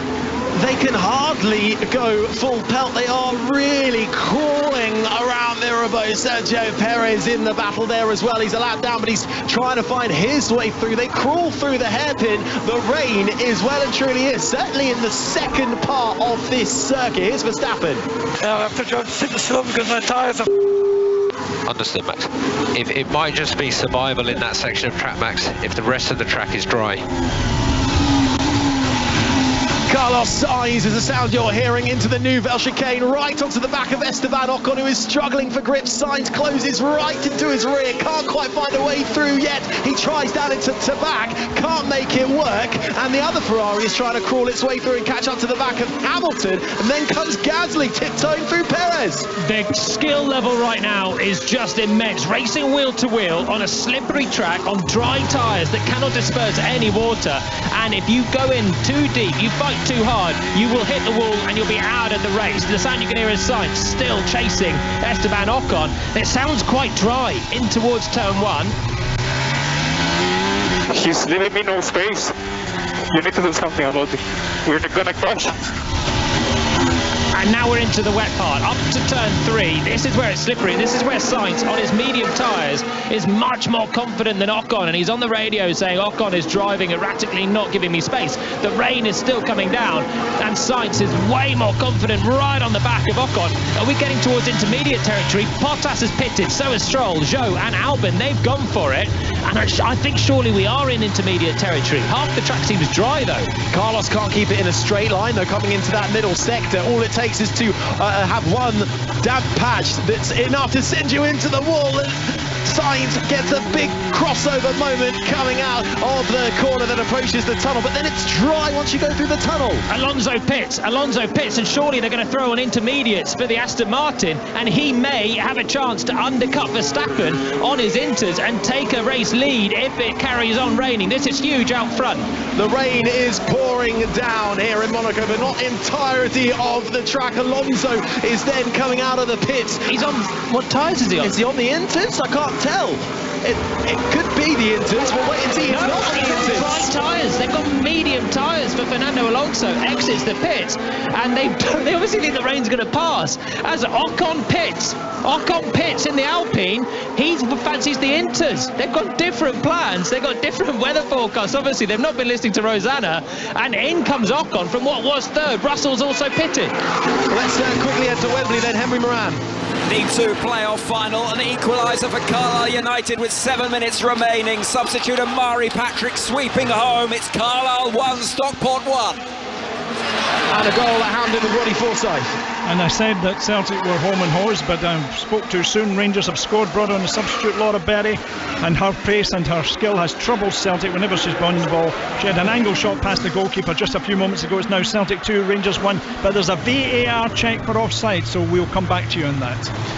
Okay, back in Monaco, lap 55. It is raining, definitely in the middle part of this sector. Carlos Sainz has just gone off into Mirabeau, found the runoff. He spun back onto track. He's still in fourth. It's Verstappen, Alonso, Leclerc, Sainz. Ocon, though, Russell, Hamilton, Gasly, all have switched onto the intermediate tyre. It's hosing it down. I cannot believe Alonso did not put on intermediate tyres, the wet tyre, grooved. It's to deal with these conditions. I cannot believe he didn't put them on. He would have had a chance to lead the race if he'd done it, but he carried on with dry tyres. Baffling from them. Verstappen pits from the race lead. He goes on to the inters. He's copied everyone else, and Sainz had a chance on the slicks. The Ferraris are fighting, but they're both just sliding around on dry tyres in the pouring rain now in Monaco. It's a horror show for Ferrari, who stayed out. Alonso has come back into the pits as Max Verstappen leaves the pit lane on a set of inters. They got it wrong at Aston Martin. They had to bring him back in, and they have got to switch him onto that intermediate tyre. They do so. The two Ferraris, meanwhile, just behind in third and fourth, could hardly keep it on track. Esteban Ocon could come back up here. How quickly can Alonso get out of the pits? He'll have a bit of time over Ocon. Leclerc and Sainz coming in. It's going to be a double stack from Ferrari. Aston Martin blew the race here. Ocon caught the Ferraris in one lap. That's how much they gained, 20 seconds in one lap by pitting for inters. If Aston Martin had pitted and put Alonso onto intermediates, he'll have jumped Verstappen. He'll have won this race, but he didn't, and he's done 2 pit stops in 2 laps. It's a staggering decision from Aston Martin. Now he's back in, and everyone has now made a pit stop for intermediates, which will help them. I don't know how we've not had a car in the wall in all of this. It's been amazing driving from everyone out there to keep it in a straight line. And Ocon, through it all, is back into third place. He's called it right. Alpine have called it right with him.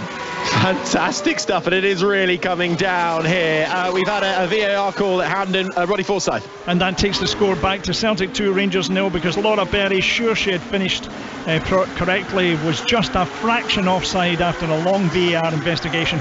So it's Celtic 2, Rangers 0, and there are 3.5 minutes of normal time to go in the Women's Scottish Cup Final.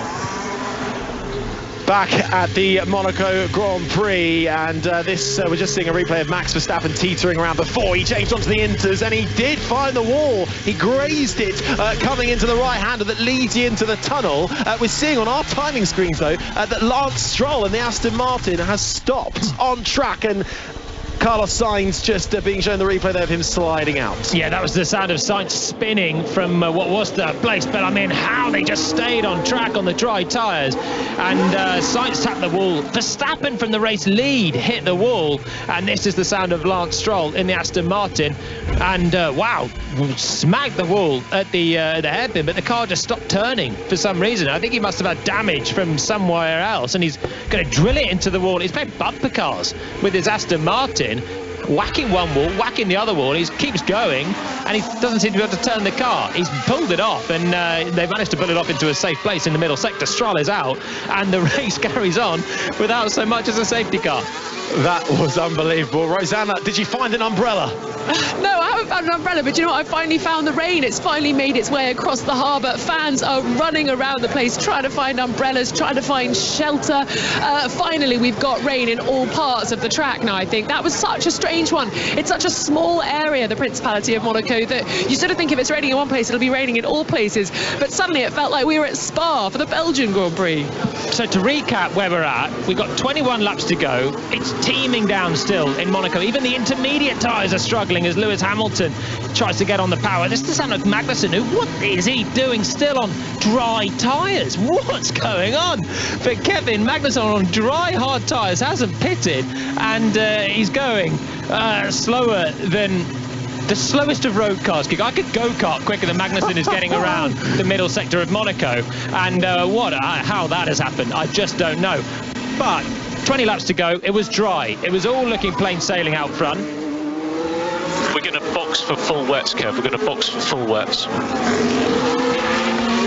It was all fine out front. Then the rain started coming from the eastern side, so the slow speed corners in the first and second sector. And out front, Verstappen and Alonso were trading blows. Alonso pitted but didn't choose the intermediate tyres, stayed on a slick, and that was the wrong call. He then had to come back in. So we've still got Verstappen and Alonso out front, but Alonso now is only 4 seconds ahead of Ocon because he's had a double pit stop.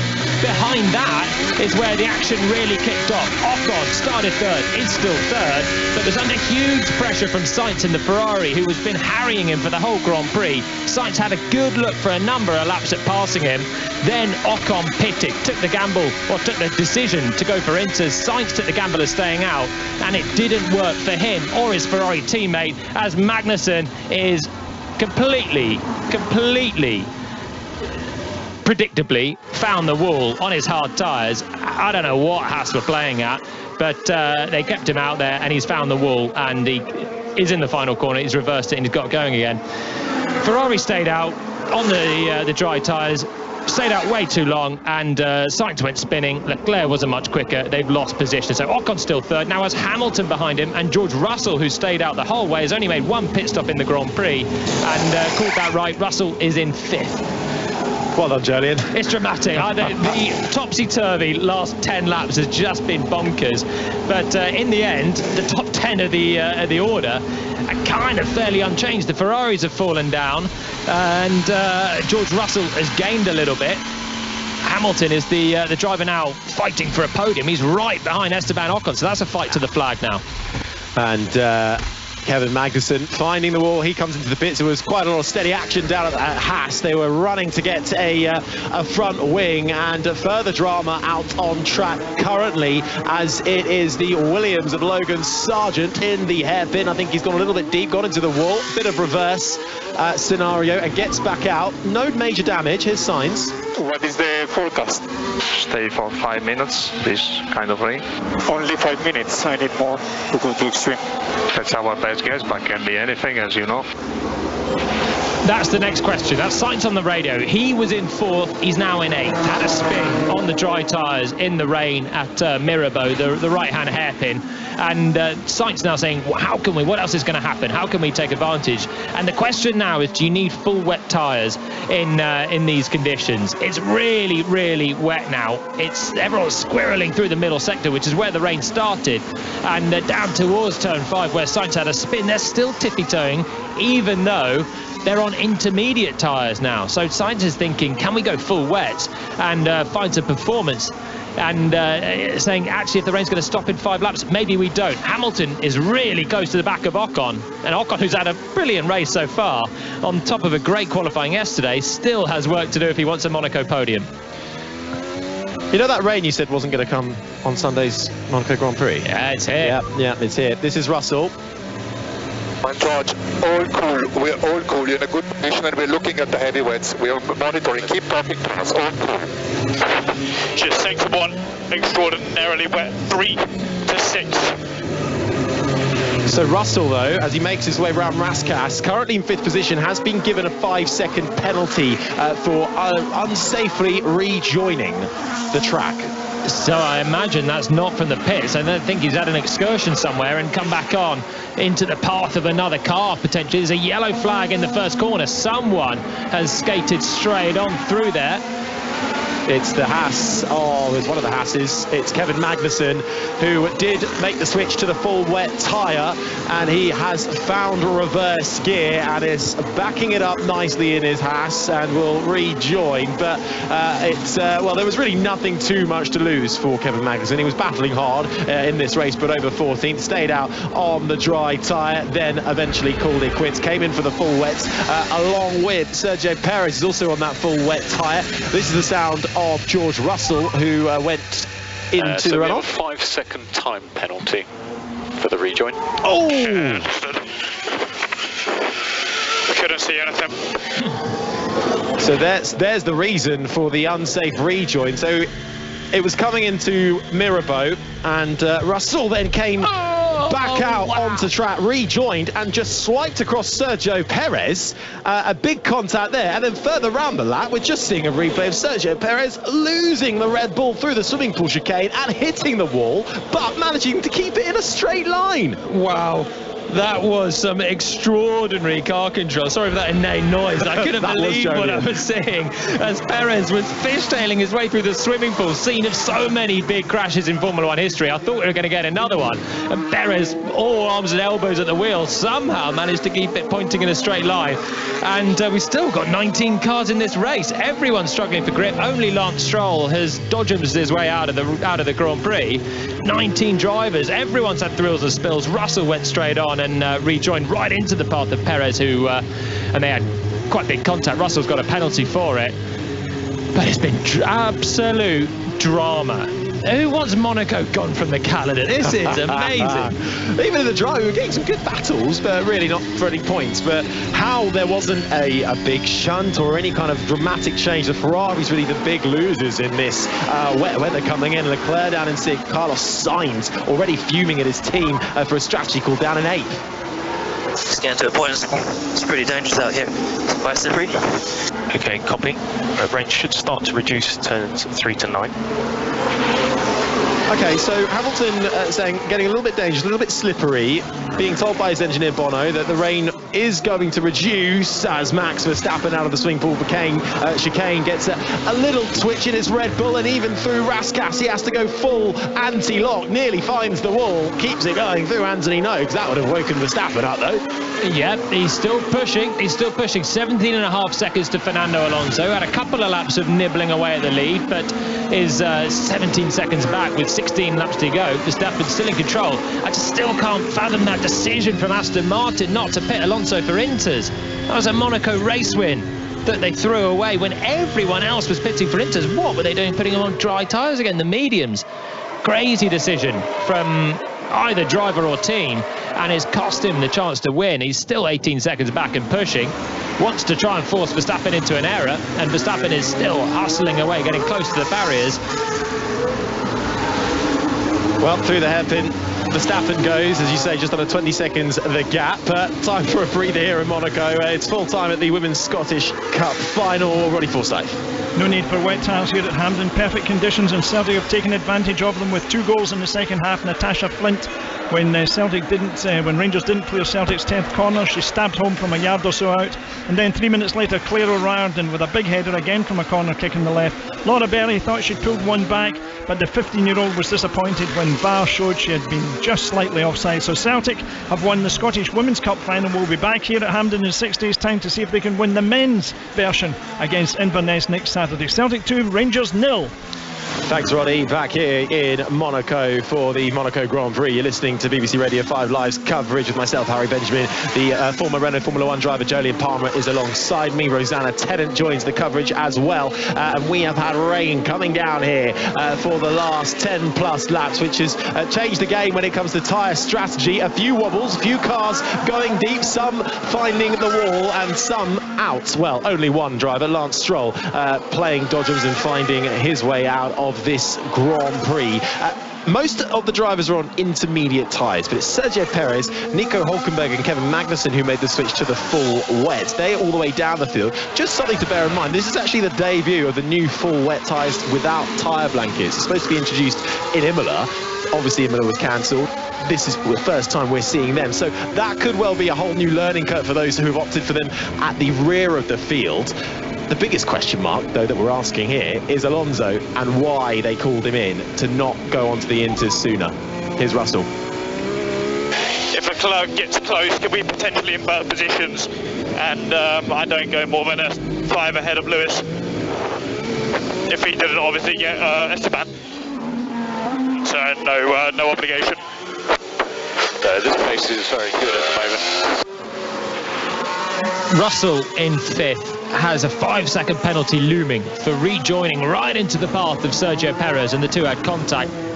A slam dunk penalty, although Russell said he couldn't see, and I could completely see that position as well, but it was a penalty. 5 seconds, and he has 6.6 seconds back to Charles Leclerc behind. So ever the thinking driver, George on the team radio, and saying he's now stuck behind Lewis Hamilton. He's 3.5 seconds between them.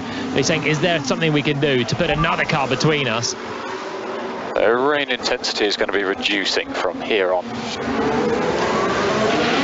That was George Russell again, his engineer telling him rain intensity reducing with 15 laps to go then, so we might get a little bit of stabilisation of the conditions on track. I think that'll be a real relief for all the drivers out there, not on a full wet tyre, because it was right onto the limit of it. And yeah, so Russell 6.6 seconds ahead of Leclerc. If I'm Mercedes, I'm not bothering to swap the cars. You're fighting for 5th or 6th, and right now Russell is the same pace as Charles Leclerc in the Ferrari, 6.6 seconds back. It's up to him to do the job at the wheel. I was just about to bring you news of Nico Hülkenberg being under investigation, and that has now come to fruition into a penalty for 10 seconds for serving a previous penalty incorrectly. So Hülkenberg currently down in 17th, though. He's got 27.5 seconds back to Sargent, so it wouldn't affect him too much, but a day goes from bad to worse for the Haas team, who are starting their 150th Grand Prix start here on Sunday race day in Monaco. Hülkenberg 17th, Magnussen last of the runners on track, 19th position. 20 seconds between the top two. Verstappen is just extended that gap again and looks comfortable now. The conditions have stabilised on intermediates, and he is a man with a fine pedigree in slippery, damp, pretty soaking wet conditions here, but he's always been good in the wet, and he's thriving once again. 20 seconds clear of Alonso. Alonso now has extended his gap to 15 seconds over Esteban Ocon. In fact, it's now 17 seconds. He's driving away from 3rd place once again, despite taking a second stop. Can I have a shot at Ocon, or is Lewis catching him? Russell trying everything to persuade his team to do the swap between himself and Hamilton. Hamilton in 4th, Russell in 5th. Ocon then is 1.3 seconds up the road in 3rd from Lewis Hamilton.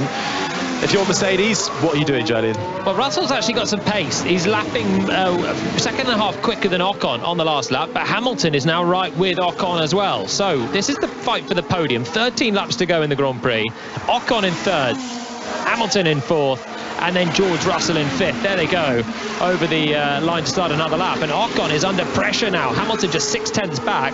Russell saying, if Lewis isn't going to do it, can I have a go, please? But looks like Lewis might give it a bit of a go first. We're going to get a fight still Ocon has driven.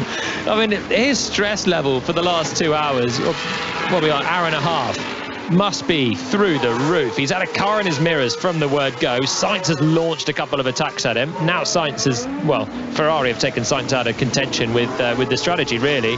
Mercedes are the next team to be filling the mirrors of Ocon's Alpine in third place. There's Lewis Hamilton, who would love a Monaco podium. Well, as lap 65 unfolds itself here, we're getting into the closing stages of the Monaco Grand Prix. So let's head to Henry Moran at Wembley. We'll be heading to extra time as per the Championship playoff final yesterday. Carlisle United and Stockport couldn't be split in the League 2 playoff final. Stockport led until around about 15 minutes until the conclusion. Carlisle got the equaliser. We're heading to extra time. It's finished Carlisle 1, Stockport 1. Sounds dramatic. And then we've got a goal at Motherwell. Connie McLaughlin. Dundee United have pulled one back via the penalty spot. It was Jamie McGrath who converted, but they still need an 8-goal swing to avoid relegation to the Championship. It's Motherwell 1, Dundee United 1. A big day of sport, particularly in football across 5 Live. You're listening to BBC Radio 5 Live's coverage of the Monaco Grand Prix with myself, Harry Benjamin. Alongside me is former Renault Formula 1 driver Jolyon Palmer. Down in the paddock is Rosanna Tennant. We are on lap 66 of 78. Rain has come down. Drivers have switched to the intermediate tyre. Some on the wets, sliding their way through. Rain is expected now to dissipate over the course of the remaining laps that we have, as we find ourselves with Max Verstappen 20 seconds in the lead in front of Fernando Alonso. A battle developing though for that final spot on the podium between the Alpine of Esteban Ocon, Lewis Hamilton in the Mercedes, and George Russell as well right behind him in 5th. Some of the car control on display today is just stunning. Hamilton really sideways coming out of Casino Square, still trying to put a move on Esteban Ocon and catching a beautiful slide. Ocon fighting his car as well. They're all on the limit of grip, and we haven't had a safety car in this race with 12 laps to go, and considering the conditions and considering they've been driving in the heavy rain at times with slick tyres, it's just amazing. Testament to all the drivers out there. 19 still in the Grand Prix, but they've been contact with the barriers, they've been through the runoff areas, but by and large have kept the cars in one piece. Well, it's drying up quickly in Monaco, according to Red Bull's Sergio Perez. We mentioned it's a big day of football, particularly in the Premier League across 5 Live, and we've got team news from Goodison Park with Ian Dennis. Well, Everton make 2 changes. There's no Patterson and Calvert-Lewin, so Cody and Gray start. They'll switch to 3 at the back. Bournemouth have made 3 changes, one of them enforced because they're without their goalkeeper Neto, who sadly his mother passed away yesterday. And then let's head to Ellen Road, the King Power Stadium, I should say, with John Murray. Leicester have to win this match. Maddison and Barnes are back in the team, Dewsbury Hall as well, but Jamie Vardy only on the bench. West Ham made 6 changes, but it's still a strong team with their European final 10 days away. Alistair Bruce, ball, Ellen Road, Leeds, Tottenham. Yeah, this is must-win for Leeds. Even that might not be good enough for them today. Patrick Bamford not involved. Rodrigo is fit to start. Liam Cooper comes into the team, so that looks like it'll be a back 3. One change for Tottenham. They're still fighting for Europa Conference League football. Pedro Porro in for Arnaud Danjuma. Sainz, Tsunoda, Norris, the top 10, and Carlos Sainz just ahead of Tsunoda and Norris. Really, well, just ahead quite a while, 50 seconds between Sainz and Tsunoda, but Sainz just on the radio complaining about Gasly cutting the chicane. Carlos Sainz's day could have been a lot better today, couldn't it, Jolyon? But the team, unfortunately, it's strategy once again with Ferrari. Yeah, he's still driving around with a damaged front wing that he sustained on about the 15th lap of the race when it was dry, and he launched a very ambitious dive on Esteban Ocon at the Nouvelle chicane. The team have decided not to change that in 2 pit stops, so not worth a huge amount to them, and they'd rather keep the track position and have a shorter pit stop and drive around with the damaged front wing. But Sainz now saying Gasly keeps cutting the chicane, and he's being given a black and white flag for it. And it's just a little bit more pressure on Pierre Gasly. If he does that again, that was down at the Nouvelle chicane the last time he did that. If he does it again, could be in the wrath of the stewards, maybe pick up a 5-second penalty. More Premier League team news coming out. Let's go to Pat Murphy for Villa Brighton. Thousands of Villa fans roaring their players as they stepped off the coach in the past hour. They expect to win, and the side's unchanged from the one that started last weekend at Liverpool. Brighton playing their 12th game in 6 weeks, rest a few influential players. Dunk, Welbeck, Mitoma, Caicedo, Gilmour and Estupiñán all on the bench. Okay, let's head straight to Gavin Wallace, goal at Kilmarnock. 37 minutes on the clock. It's a goal for Kilmarnock. A Danny Armstrong corner was met by the ex-Blackburn Rovers defender Brad Lyons to give the home side more hope. It's Kilmarnock 1, Ross County 0. Well, it's all going on at the moment in the world of sport, and here at the Monaco Grand Prix we are in the closing stages. 10 laps to go. Verstappen leads, and the wet weather that came is now starting to dry up. Here's George Russell on the radio. I'm just stuck right up Lewis' gearbox here. Stuck right up behind Lewis Hamilton's gearbox. He's been complaining for a while now for them to switch around. We have just witnessed a move for Oscar Piastri in the McLaren to get through on Yuki Tsunoda. So Tsunoda struggling in these conditions. Real shame for him. He's been holding on to 9th place and a couple of points for his troubles for the majority of this race. Has now fallen outside of the points. He's currently in 11th spot, and he slides right out into the runoff at Mirabeau, and it goes from bad to worse for Yuki. I was about to say he's finished every race so far either in 10th or 11th, and now he's fallen down to 12th. He engages reverse, and he does bash the wall slightly in trying to turn the car, but manages to keep it going, and he's now got a train of cars that he's going to have to let through. He'll have to rejoin safely. George Russell got a penalty for not rejoining safely and clouting into Sergio Perez at that very same corner, but Tsunoda then down behind his teammate into 13th. There was a couple of really nice moves from the two McLarens. First of all, Lando Norris came around the outside of Tsunoda into turn 1 and went late on the brakes and passed Tsunoda. That was for 9th. The next lap, Piastri did exactly the same. Had a bit of a lock-up on his right front. I wasn't sure if he was going to be heading straight to the barriers as he made the move, but the former F2 champion managed to show his talent and get himself into the points. That puts Tsunoda out, and then Yuki Tsunoda, who's been complaining of the brakes in the AlphaTauri car, didn't manage to use them effectively down at Mirabeau. So his day that was looking good, and he was a real star yesterday, qualifying well into the top 10. Had some standout laps, but he doesn't look like he's going to be scoring points. Down to 13th now for Tsunoda. Yeah, Bottas went through, Nick de Vries went through, and Zhou Guanyu 6 seconds behind. Here is the Japanese driver. Brake is unreal, man. Not happy with his brakes now, getting right out of the way of traffic. So the Alpine and the Ferrari, who are battling up front. This is the battle for 7th, less than half a second between it. You're listening to Carlos Sainz's Ferrari as he goes up through the gears into the approach of turn 1, battling with the Alpine of Pierre Gasly in front. Gasly has the advantage for the time being as they head up the hill. So DRS has been enabled again, and it gets turned off, the drag reduction system, when it's wet. Do you see anything other than an inter in these next 9 laps? No. Understood, thank you. The thing saying is, could it possibly get to the slick tyres again for Verstappen, but the driver with 25 seconds in hand now over Fernando Alonso is sounding pretty comfortable out front in this one. Yeah, I'm sure the McLarens had DRS when they passed Tsunoda, so even though it's quite damp out there's a drying line on the start-finish straight, so that will help some overtaking. And with Sainz right on the back of Gasly still for 7th, could be a chance for him. It is a bit too far back on the last lap.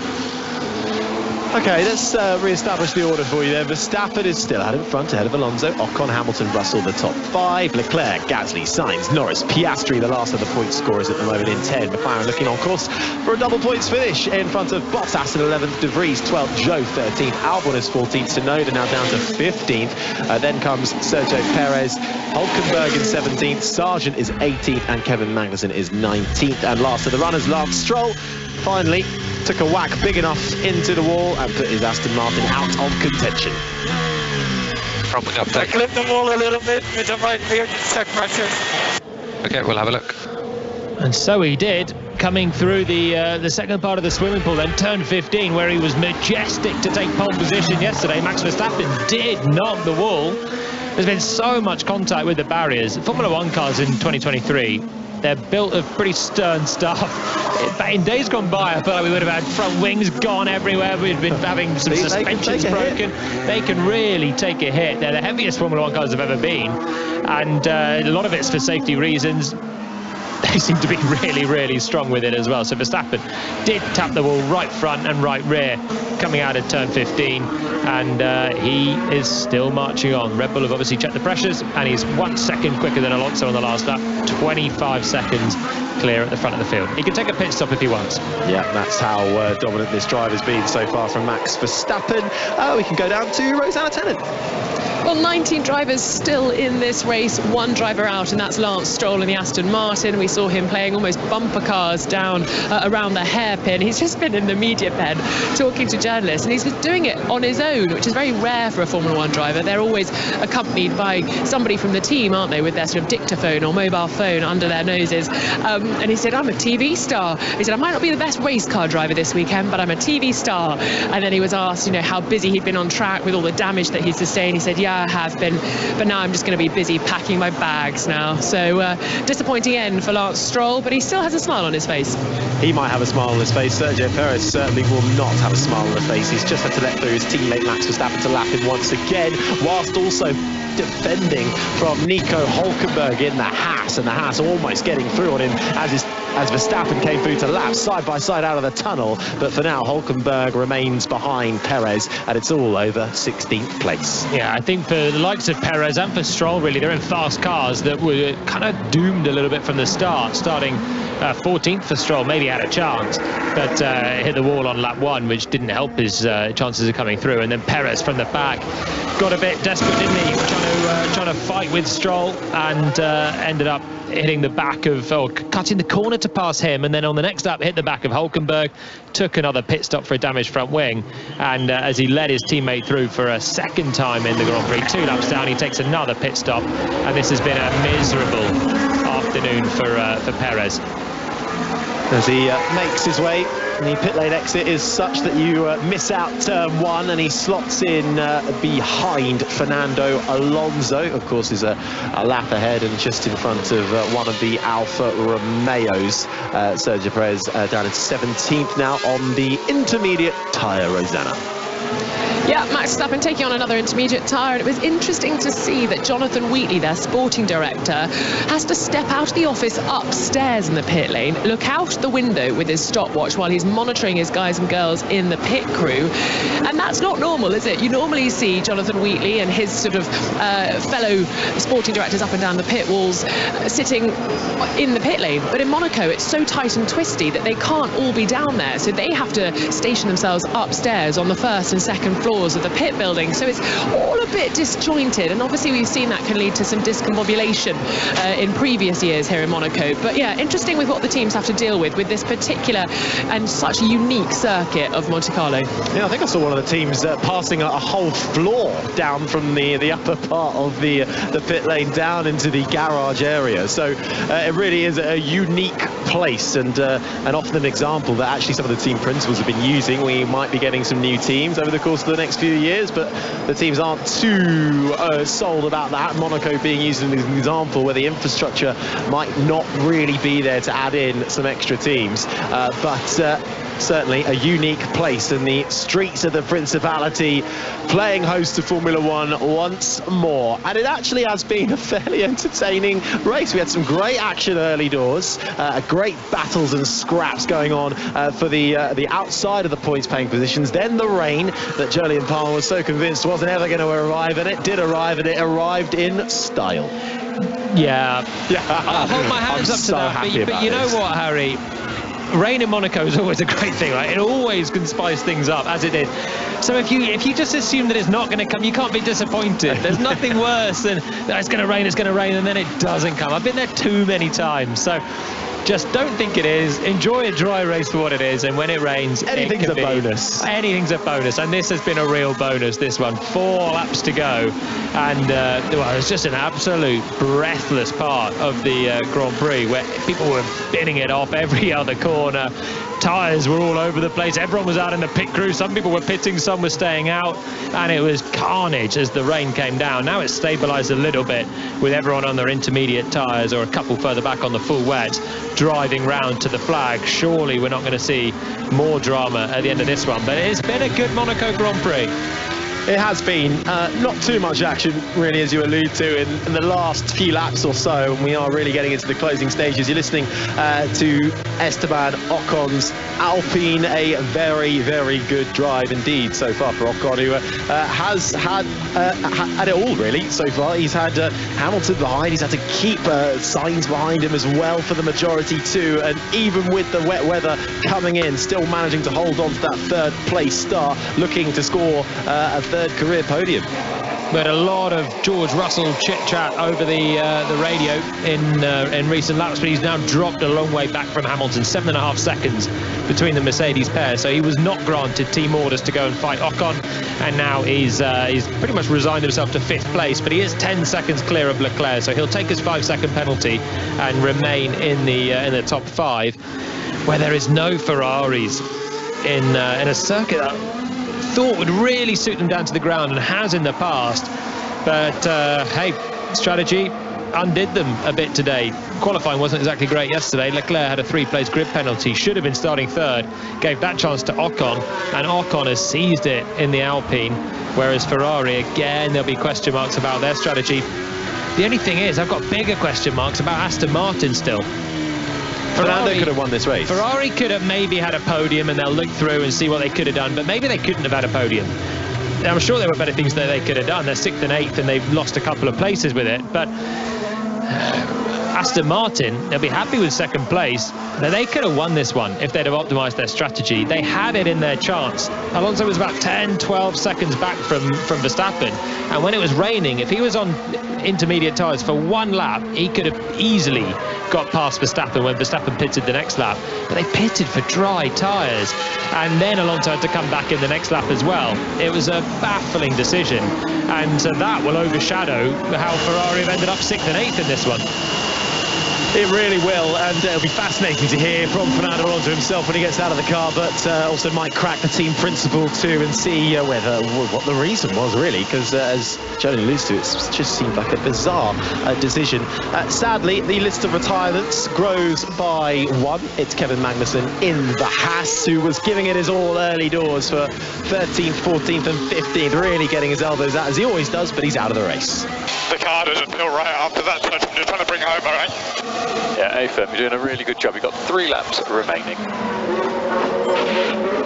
3 laps remaining then for our field of 18 now, with Magnussen and Stroll out of this race. We are just seeing Kevin Magnussen step out of his car in the garage, so clearly not going Haas's way. His teammate Hulkenberg is still in the field, and the only driver on the wet tyre. Full wet. Russell then explaining to the world why he's dropped back now 9 seconds from Lewis Hamilton. He did have quite the whack with Perez when he went straight on at turn 5, the Mirabeau hairpin, came back on right into the path of Sergio Perez. The two had contact, and I'm amazed actually that, again, the bulletproof nature of these cars, how there was not front wing damage for Perez, seemed to be okay, no puncture for Russell, and it's just a 5-second penalty for the Russell clearly deserved for rejoining right into the path of the Red Bull. Imagine if that was the race leading Red Bull, he came in here. Oh. With the tension they've already had this year, Russell and Verstappen, after Baku, after Melbourne a bit, where they had Russell sent a lunge in at the start of the Grand Prix. Imagine if he'd come and wiped the side of Verstappen. When you can't see anything, you gotta just hope that you pull onto the track. You're a bit blind, you don't get a huge amount of angle. When you've got your hands device on, you don't get a lot of head movement. The mirrors aren't great at the best of times. Probably will get a bit covered in muck as well, spray from the road. Sometimes it's just a bit pot luck when you pull onto the track, and it was Perez who was minding his own business coming through that Russell swiped, and Perez was already well down out of the points after his race. 5 pit stops Perez has had today. 5. Well, you were going to be impressed if he managed to get past Zhou Guanyu, really. So, and well, he didn't. technically do that, but he made some gains on P20 at least. So he made an overtake on track. That was against Logan Sargent. I wanted to see Perez make a move on track today from 20th. Well, if he can make one on track, great. I thought he might be able to fight back for some points, but he didn't, obviously. And I don't think he looked like he might for a short time. But hey, no points for Perez. And it's worst case scenario for him because the crowd cheer for Max Verstappen as he makes his way through the swimming pool chicane for one final time. He has been superior. Max Verstappen started this race from pole position, a great start, kept Alonso behind him and made all the right calls once again with the team. Round Anthony Nogues, the checkered flag waits for Max Verstappen, who will cross the line first and take his 4th win of the season and extends his championship charge. Fernando Alonso, it'll be a bit of a wait, over 27 seconds until he comes across the line, but Fernando Alonso in that Aston Martin, well, questions might well be asked. Could they have won this race? Could they have switched to the Inters earlier? I think Fernando will be one to talk to straight after this, but he takes the checkered flag, and it's another podium for Fernando Alonso, and Esteban Ocon then another 9 seconds to wait from him. The field slightly spread out then in the top 10, but Ocon takes the line, and with it a 3rd career podium. It's a Red Bull, an Aston Martin and an Alpine that occupy the podium placings as Hamilton comes across in 4th, then it will be Russell in 5th, and Leclerc just in front of Gasly as they take the checkered, and Sainz will be disappointed with P8. That's a good race. Thank you very much. All those top 3 really deserve it. I mean, Verstappen was under control, it was looking very good, and really did the bulk of the damage in yesterday's qualifying. Alonso 2nd place, could have won it, I think, if Aston Martin got the strategy right, pitted at the right time, fitted the wrong tyres. But I'm really pleased for Esteban Ocon as well, 3rd for him, and after yesterday's backed it up with a really good defensive drive to get Alpine back on the podium. They will be chuffed. They've been under a lot of pressure this year. Well, it will be Verstappen on the top step of the podium, Alonso, Ocon the top 3, Hamilton, Russell, Leclerc, Gasly, Sainz in 8th, ahead of Lando Norris, and Oscar Piastri steals the final point. We'll have all the debrief and analysis on the Checkered Flag podcast, but back to you, chappers. And there will be reaction on the BBC Sport.